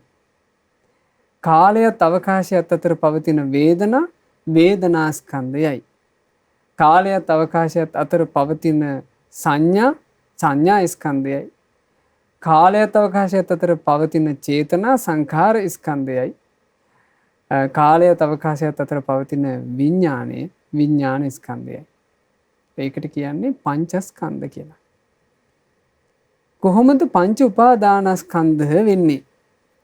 බුදුරජාන් වහන්සේ දේශනා කළා අතීතානාගත පච්චුප්පන්නං. අතීතේ වේවා අනාගතේ වේවා වර්තමානයේ වේවා. අධ්‍යාත්මිකං වා බහිද්ධා වා. ආධ්‍යාත්මික වෙන්න පුළුවන්, බාහිර වෙන්න පුළුවන්. ගොරෝසු වෙන්න පුළුවන්, සියුම් වෙන්න පුළුවන්. හීන වෙන්න පුළුවන්, ප්‍රනීත වෙන්න පුළුවන්. දුර තියෙන දෙයක් දුර තියෙන වෙන්න පුළුවන්, ළඟ තියෙන වෙන්න පුළුවන්. යම් රූපස්කන්ධයක් කෙරෙහි සාසවං උපාදානීයං ආශ්‍රව සහිතව බැඳීම් ඇති කරන ස්වභාවයෙන් යුක්තව පවතිනවාද? ආන් ඒකට කියනවා පංච උපාදානස්කන්ධ. ඒකට කියනවා රූප උපාදානස්කන්ධය. රූපේ කෙරෙහි ආශ්‍රව සහිතව බැඳී යන නිසා තමයි ඒකට කියන්නේ උපාදානස්කන්ධය කියලා. එතකොට ඔය පංචස්කන්ධය කෙරෙහි ආශ්‍රව සහිතව බැඳී යන ස්වභාවයක් ඇද්ද? ආන් එතකොට ඒට කියනවා පංච උපාදානස්කන්ධය. පංච උපාදානස්කන්ධයක් තියෙන්නේ පින්වතුනේ සාංශාරික ගමනේ යන සත්වයාට. සංසාර ගමනේ යන සත්වයා මේ රූප වේදනා සංඥා සංස්කාර විඥානය කියන මේ පහම මම මගේ ආත්මය කියලා අල්ල ගන්නවා. ආන්ගේ ග්‍රහණය වීම තමයි ආශ්‍රව සහිතව බැඳී යන ස්වභාවයෙන් තිබීම කියලා කියන්නේ. හැබැයි ධර්මය අවබෝධ කරපු කීනාශ්‍රව රහතන් වහන්සේ මේ ස්වභාවය අවබෝධ කරගන්නවා. අවබෝධ කරගෙන නිදහස් වෙනවා. නිදහස් වුණාට පස්සේ පංච උපාදානස්කන්ධයෙන් නිදහස්. හැබැයි හටගත්ත මේ රූප වේදනා සංඥා සංස්කාර කියන පහ තියෙනවා. ඒ පහ ජීවිත යාත්‍රාව තියෙන තෙක් පරිහරණය කරනවා. ඒ පරිහරණය කරන්නේ පංච උපාදානස්කන්ධ නෙවෙයි පංචස්කන්ධ. ඒක මහත්තයා හරියට මේ දැන් මේ වගේ අපි හිතමු යම් මිනිස්සෙක් ඇඟේ ගම් තවරාගෙන ඇවිදිනවා. ඇඟේ ගම් තවරාගෙන ඇවිද්දොත් එහෙම වටේ පිටේ තියෙන ඒවා ඇලවෙනවා යාගේ. ඒ ඇලවෙන ස්වභාවය එයා ළඟ තියෙන නිසා. එහෙමයි. අපි හිතමු කෙනෙක් ගම් සෝදා හැරියා, එක්ක ගම් වියලවා හැරියා. දැන් එයා කොහේ ඇල්ලුවා? ඒව ඇලවෙන්නේ. එතකොට මේ පංචස්කන්ධයේ ඇති රහතන් වහන්සේ හරියට අර ගම් සෝදා හැර කෙනා වගේ. එහෙමයි. පංච උපාදානස්කන්ධයේ සහිත සසර ගමනේ යන සත්වයා හරියට මේ සම්පූර්ණයෙන්ම ගම් ගොඩක බැහැගෙන යන කෙනා වගේ. එහෙමයි. ඉතින් එහෙම තමයි තෝරගත යුත්තේ. තවදුරටත් අපිට කරුණු පැහැදිලි කරගන්න පුළුවන් කන්ද සංයුක්තය අධ්‍යයනය කිරීම. එහෙමයි. ස්වාමීනි අපගේ নমස්කාරය වේවා. අපේ ශ්‍රාවක පින්නතුන් බොහෝම කැමැත්තෙන් මහා සංඝරත්නයේ පාමුල ධර්මයෙන් විනිශ්චය සැදෙන මේ හෝරා දෙකට සිටින්නේ ස්වාමීනි. ඒ නමුත් අපේ කාලය නිමා වුණා. පුණ්‍යානුමෝදනා පිණිස ඉතාම ගෞරවයෙන් අපේ ස්වාමීන් වහන්සේට ආරාධනා කරගන්නවා. අවසරයි ස්වාමීනි. අද දවසේ මේ දම් සභා මණ්ඩපය සජීවී දහම් කතිකාවත සඳහා අනුග්‍රහය දායකත්වයේ දරනු ලබන්නේ මිය පරලෝකීය ඔසඳ බුද්ධික පුතාට පින් අනුමෝදනා කරන අදහසින් ඉතාලී මහමෙවුනා භාවනාසපුවට සම්බන්ධ පින්වත් වයලට් පෙරේරා මෑණියන්, විමලසේන පෙරේරා පියාණන්, ඇමරිකාවේ පදිංචි නදීකා පෙරේරා අක්කා, චමින්ද ජයසූරිය අයියා, ෂනායා සවින්දී දියණිය, ඉතාලියේ පදිංචි දිනේෂ් පෙරේරා අයියා, ලයනී ලක්ෂිකා අක්කා, නිසැඳී සදෙස්නා, සනුක ඉන්දිර යන දරුවන්, දිනෝෂ පෙරේරා මල්ලි, අමාලි යශෝදරා නංගි සහ සනුකි දියණිය ඇතුළු මේ හැමදෙනා ඒ තමන්ගේ මිය පරලෝ ගියපු ඥාතිවරයාට පින් අනුමෝදනා පිණිසයි අද උතුම් ධර්ම දානමය පින්කම සිදු කළේ. අපි රැස් කළා වූ සියලු පින් පළමු කොට අනුමෝදන් කරමු සියලු දෙවිවරුන්ට, සක් දෙවිඳුන්, සතරවරන් දෙවිවරුන්, සෙන්පති දෙවිවරුන් ප්‍රධාන සදෙව්ලෝක වාසී සියලු දෙවියෝ පින් අනුමෝදන් වෙත්වා. අපගේ ඉෂ්ඨකාමී හිතකාමී සියලු දෙවිවරුත් පින් අනුමෝදන් වෙත්වා. ශ්‍රීමත් සුමන සමන් දෙව් රජු ප්‍රධාන ලංකා භූමිය සුරකින්න සියලු දෙවියෝ පින් අනුමෝදන් වෙලා දෙවියෝ දිව්‍ය සැපයෙන් වැඩේවා. ශ්‍රද්ධා සීලාදී උතුම් ගුණ ධර්මයන්ගෙන් දියුණු වෙත්වා. ඒ දෙවියන්ගේ සියලු ආරක්ෂාව රැකවරණය අපට සලසා දෙත්වා. දෙවියෝද සසර දුකින් අත මිදේවා. සාදු සාදු සාදු. රැස් කළ සියලුම පුණ්‍ය ධර්මයන් මාගේ ගුරු දේවෝත්තම අප හැමදෙනාගේ කල්යාණ මිත්‍ර පරම පූජනීය පින්වත් ලොකු ස්වාමීන් වහන්සේට සියලු පින් අනුමෝදන්ව නිදුක් නිරෝග සුවය සැලසේවා. දීර්ඝායුෂ සම්පන්නිය සැලසේවා. මේ ගෞතම සාසනය තුල උතුම් වූ චතුරාර්ය සත්‍ය ධර්මය පරිපූර්ණ වශයෙන්ම අවබෝධ කරගන්නට වාසනාව ලැබෙත්වා. සාදු සාදු සාදු. රැස් කළා වූ සියලු පුණ්‍ය ධර්මයන් අද දවසේ ධර්ම දානමය පින්කම සිදු කරන සුපින්වතුන්ලා ප්‍රධාන අරමුණ ලෙස සඳහන් කොට ඇති පරිදි මීට වසර 4කට පෙර මිය පරලෝ යන්ට යෙදුණු ශ්‍රද්ධා මාසික ධර්ම දාන සමාජික පින්වත් ඔසඳ බුද්ධික තරුණ පුතාට මේ සියලුම පින් අනුමෝදන් වෙලා ඒ පුතාගේ පරලෝ ජීවිතේ ඒකාන්ත වශයෙන්ම සැපයටපත් වෙත්වා, සුවපත් වෙත්වා. අද ධර්ම දානය සිදු කරන සුපින්වතුන්ලා හැමදෙනාගේ නමින් මිය ගියා වූ සියලු ඥාතීන්ට පින් අනුමෝදන්ව ඒ හැම ඥාතීන්ගේ පරලෝ ජීවිතේ සැපයටමපත් වෙත්වා. අපගේ ඥාතීන් මේ දුක් සහිත සසර ගමනින් ඊතා ඉක්මනින්ම නිදහස් වෙත්වා කියන අදහසින් ඥාතීන්ට පින් අනුමෝදනාවන් සිදු කරන්න. ධර්ම දානයේ සිදු කරනු ලබන ඉතාලියේ මහමෙවුනාව භාවනා අසපුවට සම්බන්ධ පින්වත් වයලට් පෙරේරා මෑණියන්ට පින් අනුමෝදනා වේවා. විමලසේන පෙරේරා පියාණන්ට, ඇමරිකාවේ පදිංචි නදීකා පෙරේරා අක්කාට, චමින්ද ජයසූරිය අයියාට, ෂනායා සවින්දී දියණියට, ඉතාලියේ පදිංචි දිනේෂ් පෙරේරා අයියා, ලයනී ලක්ෂිකා අක්කා, නිසැඳී සදෙස්නා, සනුක ඉන්දිර යන දරුවන්, දිනෝෂ පෙරේරා මල්ලි, අමාලි යශෝදරා නංගි සහ සනුකී දියණිය ඇතුළු මේ ධර්ම දානය සිදු කරපු සුපින්වතුන්ලා හැමදෙනාට මේ සියලු පින් එක ලෙසම අනුමෝදන්ව පින්වතුන්ලාගේ රැකී රක්ෂා ආදී සියලු කටයුතු ਸਰව ප්‍රකාරයෙන්ම සාර්ථක වෙත්වා. ඒ විදේශගතව ගත කරන ජීවිතේ කිසි කරදරයකින් බාධාවකින් තොරව සුවසේ ගත කරන්නට ලැබේවා. ඒ දූ දරුවන්ගේ අධ්‍යාපන කටයුතු ආදී දේ ਸਰව ප්‍රකාරයෙන්ම සාර්ථක වේවා. ජීවිතයට උතුම් කල්යාණ මිත්‍ර ඇසුර සත්පුරුෂ ඇසුර නොඅඩුවම සලසාගෙන ගෞතම සාසනය තුල ධර්මාවබෝධ කරන්ට මේ ධර්ම දානමය පින්කම සිදු කරපු සුපින්වතුන්ලාට වාසනාව ලැබෙත්වා කියලා අපි සෙත් ප්‍රාර්ථනා කරනවා. රැස් කළා වූ සියලු පුණ්‍ය ධර්මයන් අපි අනුමෝදන් කරමු. අපගේ පින්වත් අලුදෙණියේ සුබෝධි ස්වාමින් වහන්සේට මේ ශ්‍රද්ධා මාධ්‍යජාලයේ ගරු අනුශාසක ස්වාමින් වහන්සේ, ඒ වගේම සේරුවිල මංගල රජමහා විහාරයේ විහාරාධිපති පින්වත් ස්වාමින් වහන්සේ, අපගේ පින්වත් අලුදෙණියේ සුබෝධි නායක ස්වාමින් වහන්සේට මේ සියලුම පුණ්‍ය ධර්මයන් අනුමෝදන්ව නිදුක් නිරෝග සුව සැලසේවා, දීර්ඝායුෂ සැලසේවා, සියලු බාධා කරදර දුරු වේවා. සියලු පූජනීය මහා සංඝරත්නයට පින් අනුමෝදන්ව පින්වතුන් වහන්සේලා නිදුක් නිරෝග සුව ලබත්වා ගෞතම සාසනය තුල චතුරාර්ය සත්‍ය ධර්මය අවබෝධ කරගන්නට වාසනාව ලැබෙත්වා.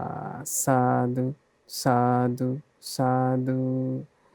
රැස් කරගන්නට යෙදුනා වූ සියලුම පුණ්‍ය ධර්මයන් අද දවසේත් උතුම් දම් සභා මණ්ඩපයට සහ සම්බන්ධ වෙච්චි සුපින්නත් ඔබ සෑම සියලු දෙනාටත් දම් සභා මණ්ඩපයේ මෙහෙවීම් කටයුතු සිදු කරපු අපේ පින්වත් නිවේදක මහත්මයා, ඒ වගේම මේ සජීවීව මේ කටයුත්ත සිද්ධ කරනකොට විශාල කැපකිරීමක් කරන ශ්‍රද්ධා රූප වහිනී කාර්ය මණ්ඩලයේ සියලු දෙනාට මේ සියලුම පුණ්‍ය ධර්මය අනුමෝදන් වෙත්වා. ශ්‍රද්ධා මාසික ධර්ම දාන සමාජික පින්වතුන්ලා හැම දෙනාටත් පින් අනුමෝදන්ව සියලු දෙනාට නිදුක් නිරෝග සුව දීර්ඝායුෂ සැලසේවා. ගෞතම සාසනය තුල සුවසේම ධර්ම අවබෝධ කරගන්නට වාසනාව ලැබේවා.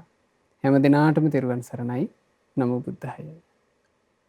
ඉතින් මහා සංඝරත්නයේ ආශිර්වාදයෙන් ධම්සභා මණ්ඩපයේ සිදු කොට තථාගත ශ්‍රී සද්ධර්මයේ මේ හෝරා දෙකකට ආසන්න කාලේ ලෝකයට දායාද කොටගෙන අප රැස් කරගත් මහත්ඵල මහානිසංස උත්තම පුණ්‍ය ධර්මය නොවලහාම අපගේ පින්වත් ස්වාමින්ද්‍රයන් වහන්සේටත් අනුමෝදන් වේවා.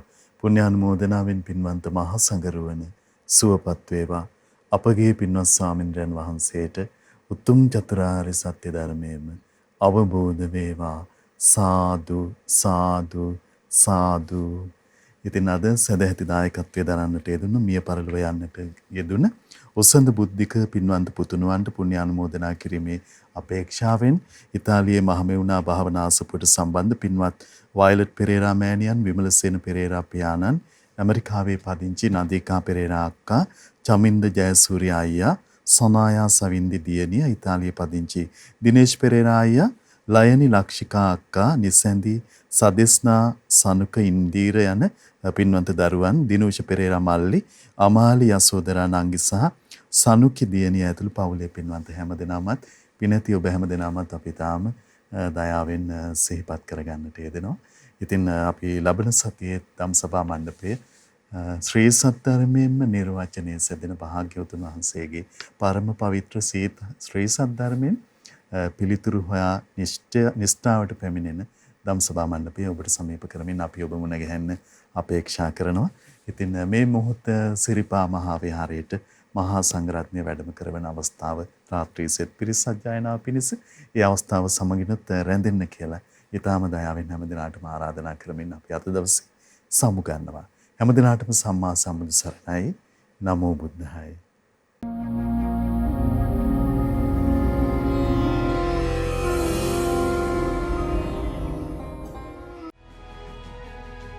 මෙවැනි වටිනා ධර්මදේශනා නැරඹීමට ශ්‍රද්ධා YouTube චැනලය සබස්ක්‍රයිබ් කර සීනුව ලකුණ ඔබන්න.